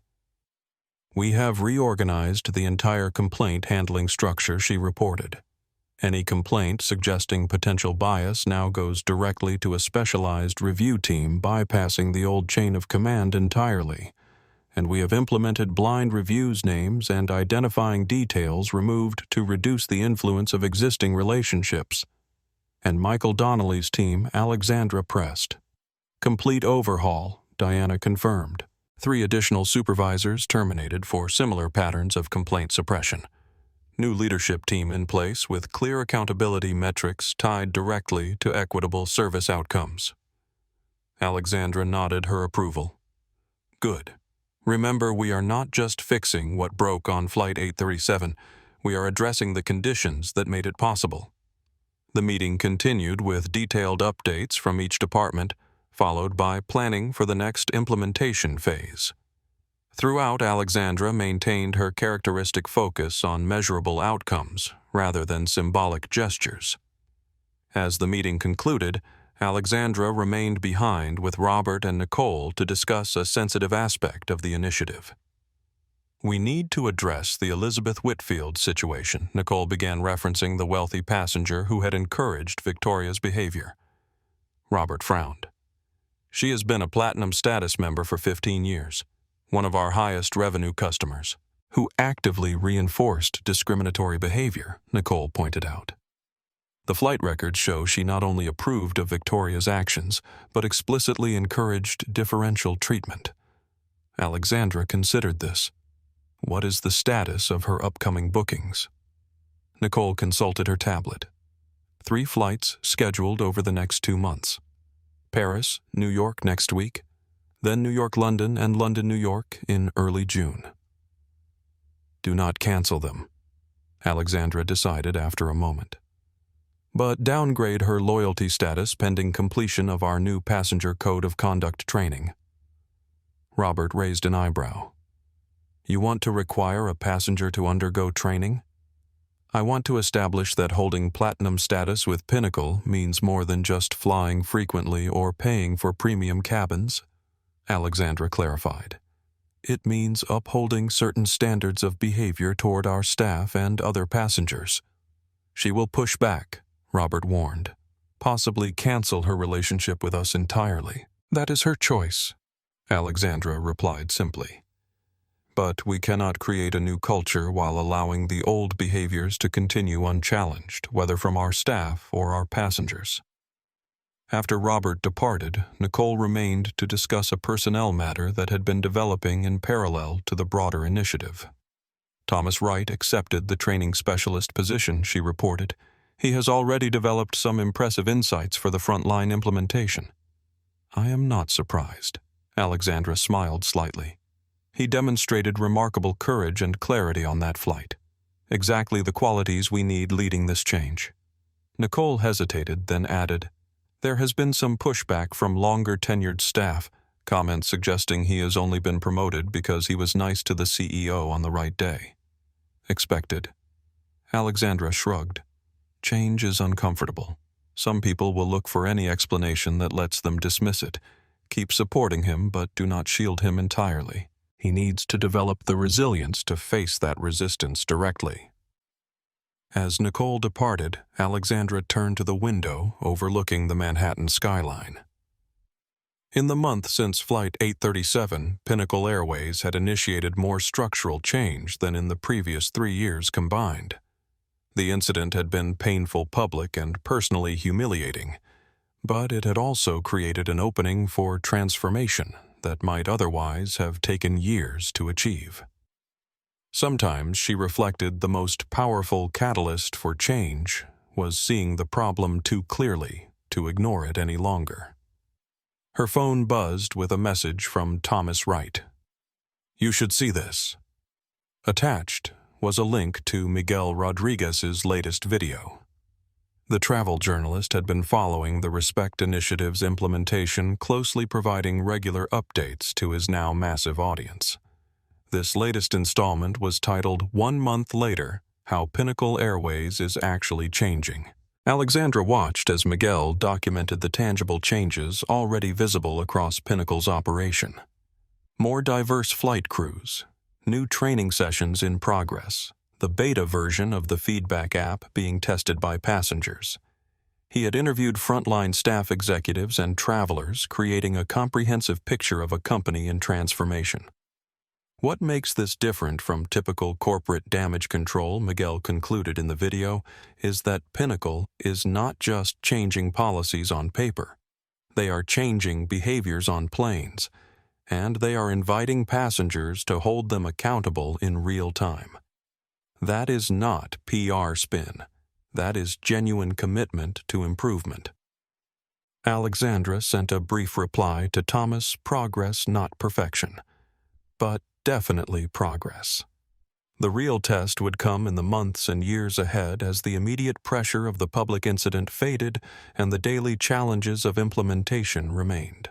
Sustaining change was always harder than initiating it, but watching the momentum building across the organization, Alexandra felt cautiously optimistic. Flight 837 had revealed the worst of Pinnacle's culture. Now they had the opportunity to build something better, not just for one CEO who happened to experience discrimination firsthand, but for every passenger who would board a Pinnacle aircraft in the future. 2 months after her termination, Victoria Winters sat in yet another coffee shop, scanning job listings on her laptop. The routine had become depressingly familiar. Wake up, apply for positions, receive rejections. Repeat. Her 22 years of experience at Pinnacle Airways, once her greatest professional asset, had become toxic by association. The airline industry was small and interconnected. While her name had not been widely published in the media industry, insiders knew exactly who had been terminated following the Alexandra Morgan incident. She had applied to 7 airlines, 4 hotel chains, 3 cruise lines, and countless customer service positions. The results were consistent, either immediate rejection or initial interest, followed by sudden disengagement after background checks. More coffee. The barista approached with a pot. "Please." Victoria nodded, pushing her cup forward. This particular coffee shop had become her regular haunt, far enough from her apartment to avoid running into former colleagues, inexpensive enough to accommodate her rapidly dwindling savings. Her phone buzzed with an email notification. Another rejection, this time from a regional airline where she had applied for a ground operations position, several steps down from her former role, but at this point she would take anything. "Thank you for your interest. Impressed with your experience. Unfortunately, not the right fit at this time." Victoria closed the email with a sigh.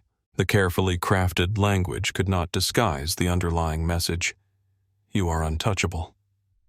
The bell above the door chimed as a new customer entered. Victoria glanced up reflexively, then quickly lowered her gaze. James Peterson, the business executive from Flight 837, was standing at the counter ordering coffee. She hunched over her laptop, hoping he would not notice her. But as he turned to wait for his order, his eyes swept the seating area and locked with hers. Recognition flashed across his face. Victoria braced herself for public humiliation for a loud declaration of her identity to the entire coffee shop. Instead, after a moment's hesitation, James picked up his coffee and walked directly to her table. "Ms. Winters," he said quietly. "Mr. Peterson." Her voice was barely audible. "May I?" He gestured to the empty chair opposite her. Victoria nodded stiffly, closing her laptop. What choice did she have? James sat studying her with unexpected thoughtfulness. "I almost did not recognize you without the uniform. That is somewhat the point," Victoria admitted. "I am not eager to be recognized these days." James nodded, understanding. "I can imagine." They sat in awkward silence for a moment, 2 participants in a shared historical moment now unexpectedly reunited. "Why did you do it?"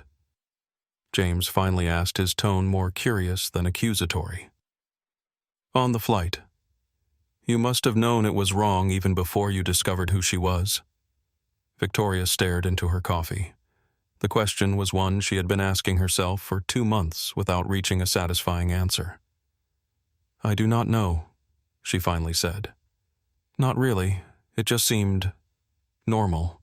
The way things were done, the way they had always been done." "But not with every passenger," James pressed gently. Victoria met his eyes.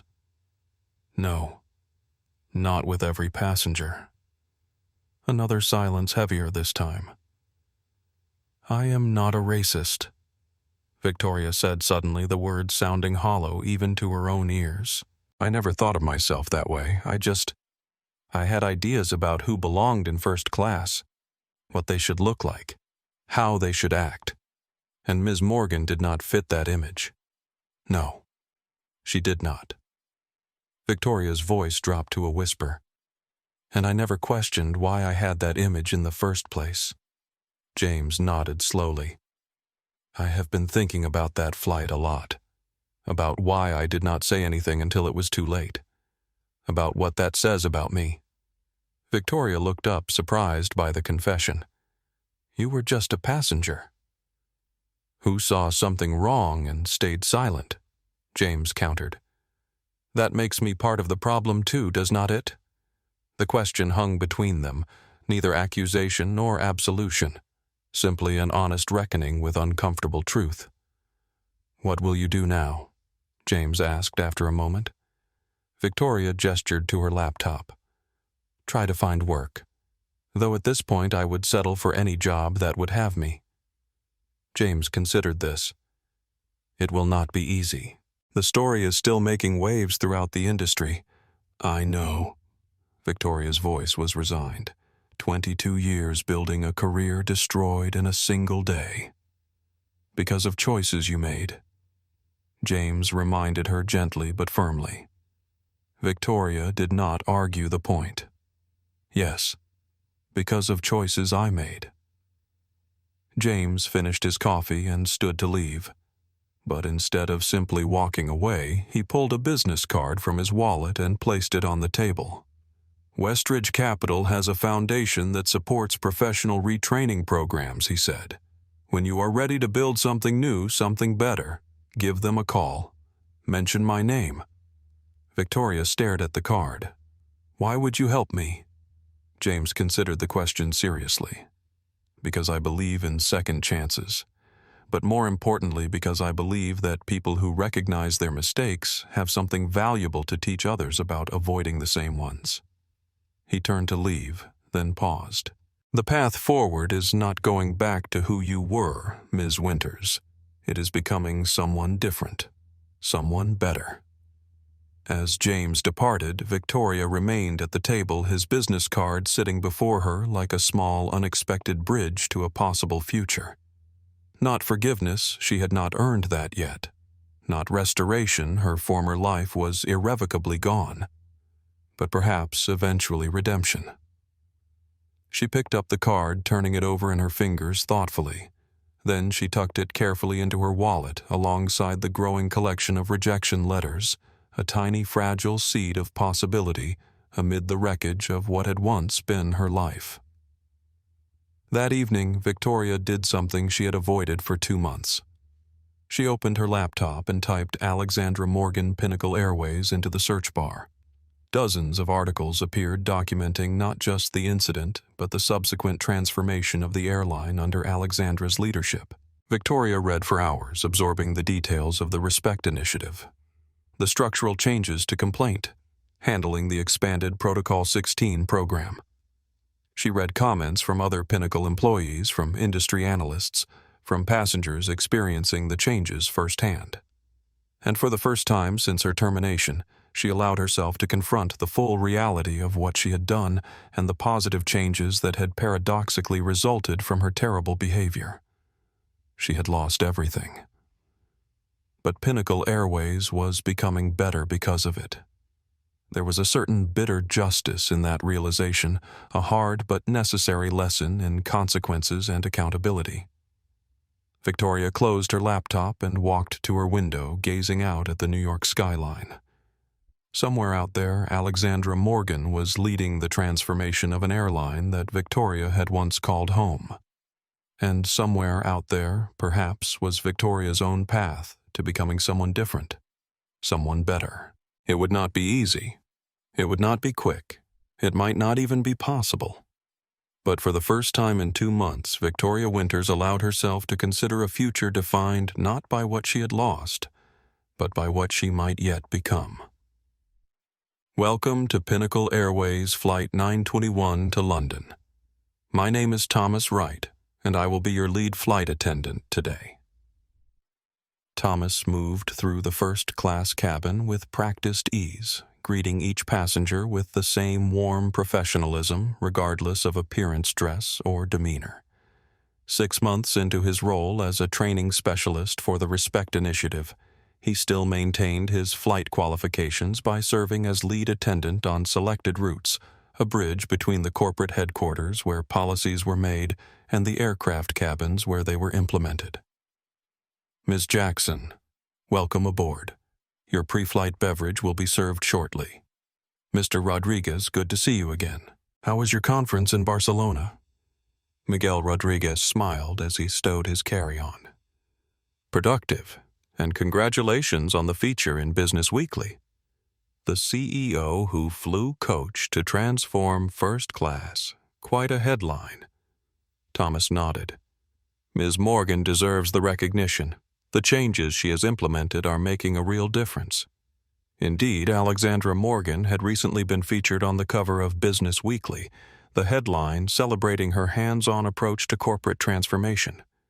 The article had detailed the comprehensive changes at Pinnacle Airways following the infamous Flight 837 incident, highlighting the Respect Initiative as a model for the industry.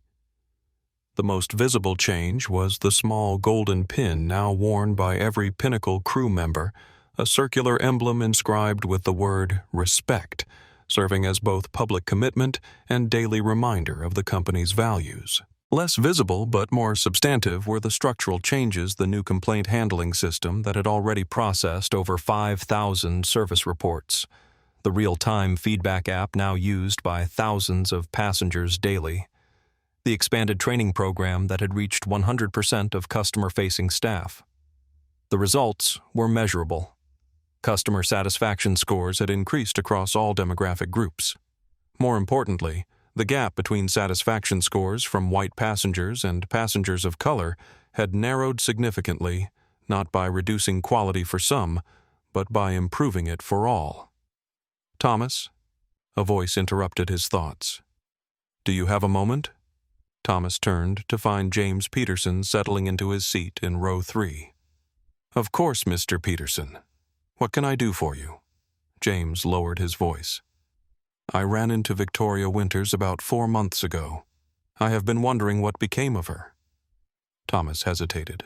Victoria's name was rarely mentioned at Pinnacle these days, except as a case study in what not to do. I am not sure he admitted. I heard she was having difficulty finding work in the industry. James nodded thoughtfully. I gave her my foundation's contact information. I hope she used it. That was generous of you. Thomas observed, careful to maintain professional neutrality. Not generosity, James corrected. Accountability. We all played a role in what happened that day, even those of us who stayed silent when we should have spoken up. Before Thomas could respond, his attention was drawn to a new passenger boarding the first-class cabin, a distinguished older woman with silver hair and a designer handbag. Mrs. Whitfield, he greeted her. Welcome back to Pinnacle Airways. Elizabeth Whitfield nodded stiffly. Mr. Wright, I see you have been promoted since our last encounter. In a manner of speaking, Thomas acknowledged. Your seat is 4A today. May I help you with your coat? Elizabeth surrendered her cashmere coat with a bemused expression. Since the incident, she had been required to complete Pinnacle's new passenger code of conduct training to maintain her loyalty status, a requirement she had initially resisted fiercely before ultimately complying. I must admit, she said quietly as Thomas hung her coat. I did not expect these changes to last. corporate initiatives usually fade once the media attention moves on. This one will not, Thomas assured her. Ms. Morgan is quite determined. Elizabeth settled into her seat, a thoughtful expression replacing her usual imperiousness. Yes, I believe she is. And perhaps that is for the best. As Thomas continued his pre-flight duties, his mind briefly returned to Victoria Winters. What would she make of the transformed airline that had once been her workplace? Would she recognize the positive changes that had ironically resulted from her terrible behavior? Or would she see only what she had lost? The questions had no answers, at least none that Thomas could provide. Victoria's story had become a footnote in Pinnacle's history, a catalyst for change, then left behind as the company moved forward. Meanwhile, in a classroom at the City College of New York, Victoria Winters stood before a whiteboard addressing a diverse group of adult students. Today, we are discussing customer service ethics. She began, her voice steady and assured. Specifically, how unconscious bias influences service quality and what we can do to recognize and counteract it. The career rehabilitation program had been unexpected, emerging from her connection with James Peterson's foundation and her growing willingness to share her story as a cautionary tale. She was not teaching flight attendants or airline staff; that bridge was thoroughly burned. Instead, she was working with adult learners in a general business program, using her experience as a powerful example of what not to do. 6 months ago, I lost a 22-year career because of choices I made. Victoria told her students, her voice carrying no self-pity, only clarity. Choices rooted in assumptions and biases I had never examined. Today, I want to help you avoid making the same mistakes. It was not the future she had envisioned. It was not the culmination of her decades in the airline industry. But it was perhaps the beginning of something more meaningful, a way to transform her failure into lessons for others. Back at Pinnacle Airways headquarters, Alexandra Morgan reviewed the latest quarterly results with her executive team. The Respect Initiative metrics were displayed alongside traditional financial indicators, given equal prominence in the company's performance assessment. Service quality ratings are up 18% year over year, Carlos reported. More importantly, the disparity between demographic groups has decreased by 76% since implementation began. Complaint escalations, Alexandra asked. Initially increased as expected with the new system, Nicole explained, but now trending downward as frontline issues are addressed more effectively. Robert Grant, ever the financial pragmatist, added the business perspective. Customer loyalty has increased 12% among previously underserved demographics. That translates to approximately $42 million in retained revenue that we would have likely lost to competitors. Alexandra nodded, satisfied with the progress but not complacent. Good. But we are not done. I want the remaining service disparities eliminated entirely by year-end, not eliminated. That is an ambitious target, Diana observed. Yes, Alexandra agreed without apology. It is, because mostly equal is not equal at all. As the meeting concluded, Alexandra remained behind to review the latest Protocol 16 reports. The program had expanded significantly, with executives from every level regularly experiencing Pinnacle's service as ordinary passengers. The data was encouraging. Incidents of discriminatory treatment had declined sharply. When they did occur, they were addressed immediately through the new accountability structures rather than buried in bureaucracy. Alexandra's phone chimed with a message from Thomas Wright. Flight 921 departed on time. Full implementation of respect protocols observed in first class and business, continuing to economy, will submit full report upon landing. She smiled slightly. Thomas had exceeded her expectations, emerging as one of the most effective advocates for the initiative. His experience on Flight 837 had given him unique credibility with both management and frontline staff, the rare ability to speak truthfully to both. Alexandra sent a brief reply. Noted. Thank you, Thomas. 6 months after the watershed moment on Flight 837 Pinnacle Airways was a demonstrably different company. The changes were not merely cosmetic or temporary. They were structural, measurable, and increasingly embedded in the organizational culture. There was still work to be done, still resistance to overcome, still habits to change. But the direction was clear, the commitment unwavering. What had begun as a painful public incident had evolved into a genuine transformation proof that even the most entrenched patterns could be changed with sufficient will focus and accountability. As she prepared for her next meeting, Alexandra reflected briefly on Victoria Winters. She had never spoken with Victoria directly either during the flight or afterward. There had been no dramatic confrontation, no opportunity for Victoria to apologize or for Alexandra to forgive. Perhaps that was fitting. This had never been about personal vindication or retribution. It had been about creating an airline where every passenger received the same high-quality service regardless of appearance, background, or title. An airline where future Alexandra Morgans would not need to be CEOs to be treated with basic dignity and respect. 1 year after Flight 837, Victoria Winters stood in the back of a crowded auditorium at a regional customer service conference. On stage, Carlos Mendoza from Pinnacle Airways was presenting the results of the Respect Initiative to an audience of industry professionals. The data is clear, Carlos was saying, gesturing to the charts behind him. Equitable service is not just ethically right, it is a business imperative. We have seen double-digit improvements in customer loyalty, employee satisfaction, and brand perception. Victoria watched silently, a name badge identifying her as a representative of the Urban Education Center rather than an airline. She had debated whether to attend this conference, knowing that Pinnacle executives would be presenting and former colleagues might be present. But her new role teaching service ethics required her to stay current with industry developments, and Pinnacle's transformation had become a case study taught in business schools nationwide. Carlos continued his presentation detailing the specific changes Pinnacle had implemented and the measurable results they had achieved. Victoria listened with the strange dual perspective of both outsider and insider. No longer part of the company, yet intimately familiar with the culture he was describing. When the presentation ended and the audience dispersed for the networking break, Victoria remained in her seat, processing what she had heard. Pinnacle had changed profoundly in her absence, becoming a leader in equitable service practices across the industry. The airline she had served for 22 years had been transformed paradoxically because of her failure. Victoria. She looked up to see Thomas Wright standing in the aisle beside her. Her former junior colleague, now wearing a Pinnacle executive badge, was regarding her with surprise and uncertainty. Thomas, she acknowledged, rising to her feet.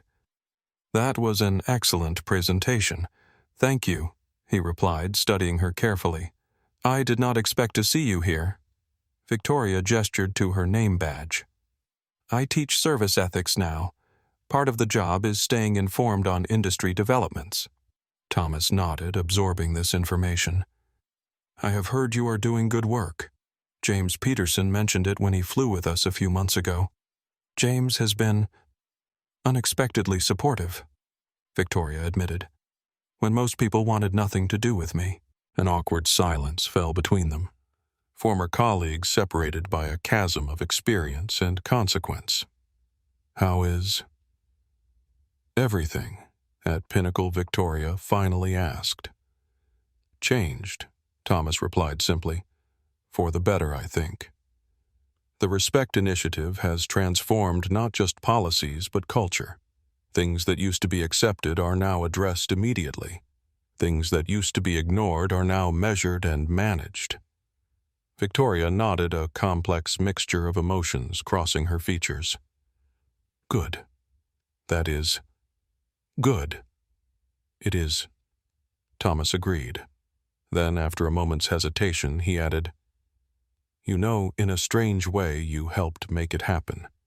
Not intentionally, of course, but my failure created an opening for change." Victoria finished for him. I have had a lot of time to think about that particular irony. They stood in silence again, the busy conference hall flowing around them like a river around two stones. "Are you happy?" Thomas Victoria asked suddenly. With your new role with the changes, Thomas considered the question seriously. "Yes. I am doing meaningful work that aligns with my values. That matters more than I understood a year ago." Victoria smiled faintly. "I am learning that lesson too, belatedly.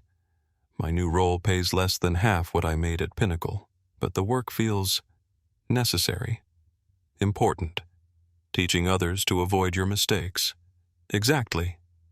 Victoria's expression was rueful but determined. "It is not the future I planned, but perhaps it is the one I needed." Before Thomas could respond, a voice called his name from across the hall. Carlos was gesturing for him to join a group of industry executives. "I should go," Thomas said apologetically. "Of course." Victoria stepped back, preparing to retreat into anonymity again. But Thomas did not immediately walk away. Instead, he regarded her thoughtfully for a moment. "Victoria," he said quietly, "what happened on Flight 837 was wrong. What you did was wrong. But what you are doing now, using that experience to teach others to prevent similar incidents, that is right. That matters." The words were not forgiveness exactly.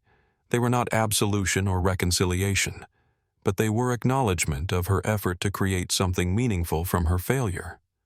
And in that moment, it was enough. "Thank you, Thomas," she replied simply. He nodded once, then turned and walked toward Carlos and the waiting executives. Victoria remained for a moment watching as Thomas was welcomed into the group, respected, valued, advancing in a career that she had once thought would be hers. Then she gathered her conference materials and made her way toward the exit alone, but not entirely bereft. Outside the convention center, Victoria paused on the steps looking up at the clear blue sky. A Pinnacle Airways plane passed overhead, its logo visible even from the ground. She watched it until it disappeared from view, a symbol of both what she had lost and what she was struggling to become. The path forward was not easy. It was not the path she would have chosen, but she was beginning to understand a path with its own purpose and meaning, one that might eventually lead to a kind of redemption she had not initially believed possible.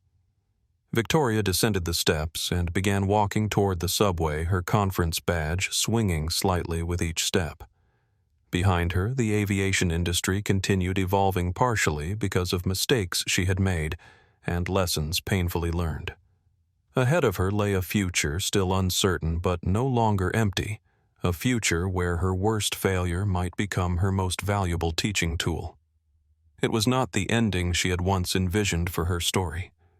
But perhaps, she reflected as she joined the flow of commuters descending into the subway, it was a better beginning than she deserved. 3 years had passed since Flight 837. The incident, once headline news, had gradually been absorbed into corporate folklore, a watershed moment frequently referenced in business school case studies, but fading from public consciousness as new controversies emerged to capture the world's attention. Victoria Winters stood at the podium in a community center classroom concluding her workshop on recognizing bias in customer service. The attendees, a diverse group of adult learners preparing to enter or return to the workforce, were gathering their materials and exchanging contact information. "Remember," Victoria emphasized as the session wound down, "the most dangerous biases are the ones we do not recognize in ourselves. Questioning our own assumptions is not weakness. It is the foundation of truly equitable service." As the participants filed out, Victoria began gathering her presentation materials.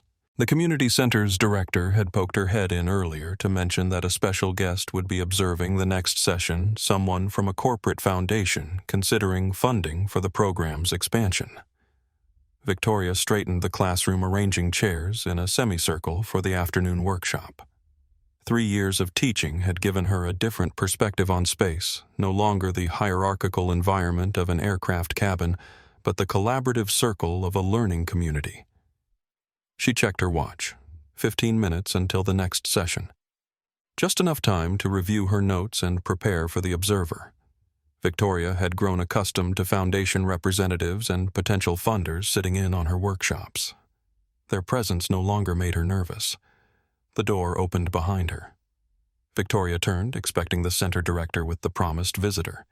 Instead, Alexandra Morgan stood in the doorway. Victoria froze recognition and shock, rendering her momentarily speechless.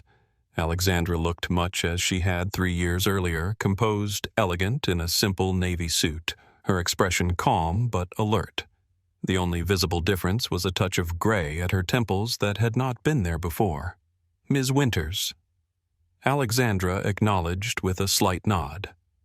Ms. Morgan Victoria managed her voice steadier than she would have expected. "I was not told you would be the observer. I asked the director not to specify," Alexandra explained, stepping into the room. "I thought it might be easier that way." Victoria gathered herself, professional instincts taking over. "Would you like to sit? The next workshop begins in about 10 minutes. Alexandra took a seat in the semicircle, setting her briefcase beside her. Victoria remained standing, unsure of the appropriate protocol for this utterly unexpected reunion. "You are probably wondering why I am here," Alexandra said after a moment. "The thought had crossed my mind," Victoria admitted. "I cannot imagine Pinnacle Airways is considering funding this program." "Not Pinnacle directly, no," Alexandra clarified. "The Morgan Foundation, my personal foundation, is evaluating community education initiatives focused on bias recognition and equitable service practices. Your program was recommended by James Peterson." Victoria absorbed this information. "I see. James speaks highly of the work you are doing here," Alexandra continued. "He believes it is making a genuine difference." "I try," Victoria said simply. They regarded each other in silence for a moment. Two women whose lives had intersected in a single dramatic incident and then diverged into entirely different trajectories. "I owe you an apology," Victoria finally said, the word she had rehearsed countless times in her mind over 3 years finally finding voice. "What I did on that flight was inexcusable, discriminatory, wrong. I have spent 3 years trying to understand why I acted that way and trying to become someone different." Alexandra listened without interruption, her expression attentive but unreadable. "I do not expect forgiveness," Victoria continued. "I do not even expect you to believe that I have changed. But I want you to know that what happened that day, what I did, led me to completely reevaluate who I was and who I wanted to be." She gestured to the classroom around them. "This work teaching others to recognize their biases before they act on them has become my way of trying to create something positive from my failure. It does not erase what I did. Nothing could. But it might help prevent others from making the same mistakes." Alexandra was quiet for a moment, considering Victoria's words. When she finally spoke, her voice was measured and thoughtful. "You know, I never intended to reveal my identity on that flight," she said. "I wanted to experience our service as any passenger would. What happened forced my hand, but it also revealed problems that might have remained hidden much longer otherwise." She studied Victoria with a gaze that was neither accusatory nor forgiving, simply clear-sighted. "Pinnacle Airways is a better company today because of what happened 3 years ago. More equitable, more accountable, more true to the values we claimed to hold." Victoria nodded, acknowledging the truth in this assessment. "I lost my career," she said quietly. "But thousands of passengers gained something more important, the right to be treated with equal respect regardless of how they look." "Yes," Alexandra agreed. "That is an accurate summary of the situation." Another silence fell between them. Not comfortable, but no longer as tense as before. "May I observe your workshop?" Alexandra asked, returning to the ostensible purpose of her visit. "Of course," Victoria replied. "Though I should warn you that I use Flight 837 as a case study, I do not mention names, but the participants might recognize the incident Alexandra finished for her. That is fine. It is public record, and perhaps hearing it from your perspective will be instructive. Before Victoria could respond, the door opened again as participants for the afternoon session began to arrive. They filled the remaining seats in the semicircle, some casting curious glances at Alexandra, though none appeared to recognize her. Victoria returned to the podium and began the workshop with practiced ease, introducing concepts of unconscious bias and its impact on service quality. As the session progressed, she moved into practical examples, eventually arriving at what she called the flight incident. 3 years ago, I was a senior flight attendant with over 20 years of experience, Victoria explained to the group. I considered myself professional, fair, and unbiased. And then, on one particular flight, I discriminated against a passenger because she did not fit my image of who belonged in first class. She detailed the incident without excuses or self-justification, describing each discriminatory action she had taken and the assumptions that had driven them. Throughout, Alexandra remained silent, watching Victoria transform their shared history into a powerful teaching moment. I did not recognize my bias, Victoria concluded. I did not question my assumptions. And because of that, I caused harm, lost my career, and failed the basic ethical requirements of my profession. The passenger I mistreated turned out to be the CEO of the airline, but that is actually the least important detail of the story. She looked around the room, making eye contact with each participant.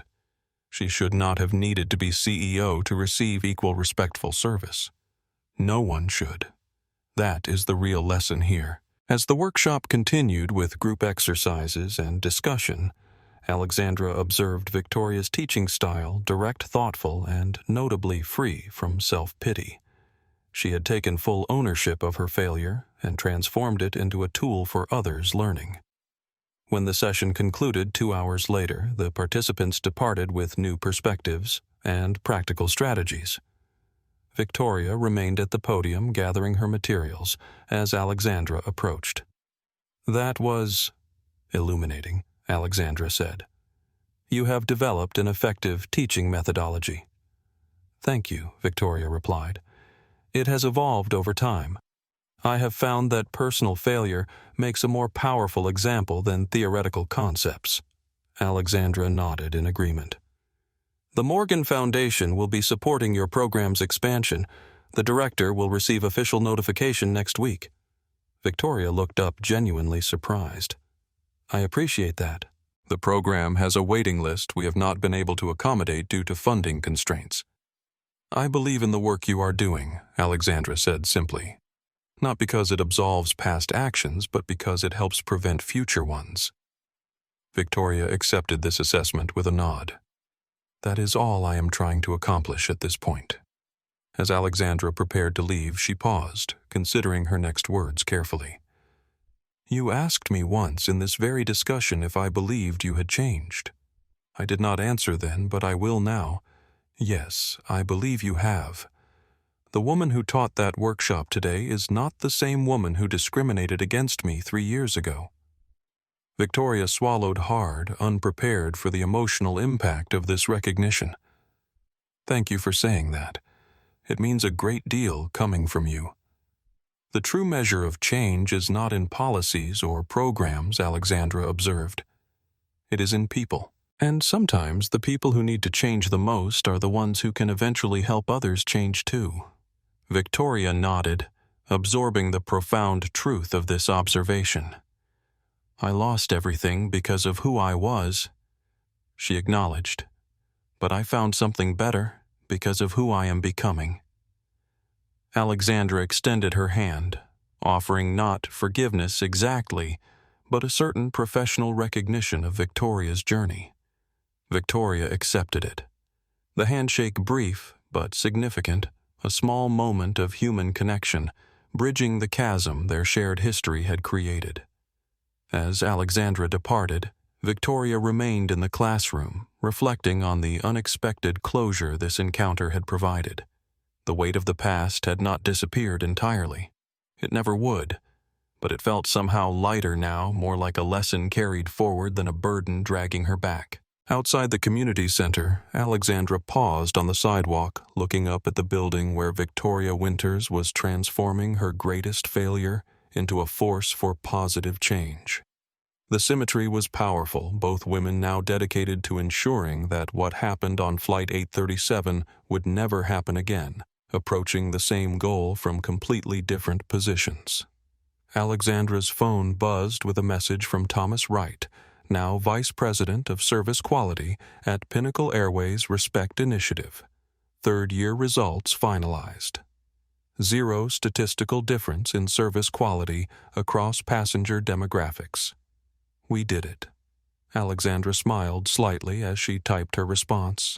Not the end, just the beginning. Keep going. She tucked her phone away and continued down the sidewalk toward her waiting car, the path ahead clear and purposeful. Behind her, in a community center classroom, Victoria prepared for her next workshop. Her path different but equally meaningful. Justice, Alexandra reflected, was not about punishment. It was about transformation. Of systems, yes, but more importantly, of hearts and minds. The story of Flight 837 had come full circle. The incident on Pinnacle Airways Flight 837 forever changed the lives of everyone involved. What began as a routine journey across the Atlantic became a powerful catalyst for transformation, not just for an airline, but for an industry and the individuals caught in its pivotal moment. Alexandra Morgan continued leading Pinnacle Airways with a renewed commitment to equitable service, her experience on Flight 837 informing every major decision. The Respect Initiative became an industry standard, with multiple airlines adopting similar programs and metrics. Her quiet dignity in the face of discrimination had ultimately created more positive change than any amount of outrage or retaliation could have achieved. Victoria Winters never returned to the airline industry but found unexpected purpose in teaching others to recognize the biases she had once embodied. Her greatest failure became her most powerful teaching tool, and in that transformation lay a form of redemption few would have predicted possible in the aftermath of her very public disgrace. If this story resonates with you, perhaps it is because we have all been on both sides of the equation at different moments, making assumptions about others based on appearance or being judged unfairly without consideration of our full humanity. The true power of this story is not in its dramatic revelation or satisfying consequences, but in its reminder that real dignity comes not from titles or positions, but from how we treat each person we encounter, regardless of who we believe them to be. Where are you watching from? Have you witnessed or experienced discrimination in spaces where you should have been welcomed? Share your story below. And remember, change begins not with grand gestures, but with simple, consistent choices to see beyond our assumptions and treat every person with the dignity they inherently deserve. This story isn't just about what happened in first class. It's about what happens in all of us when we allow our biases to dictate our actions. If you found value in this message, please hit the like button, subscribe to our channel, and share this video with someone who needs to hear it. Your support helps us create more content that sparks meaningful conversations about equality, dignity, and the power of positive change. Let's continue this important discussion in the comments below. We're reading every one of your stories and experiences. Together we can build a world where respect isn't just an initiative but a way of life.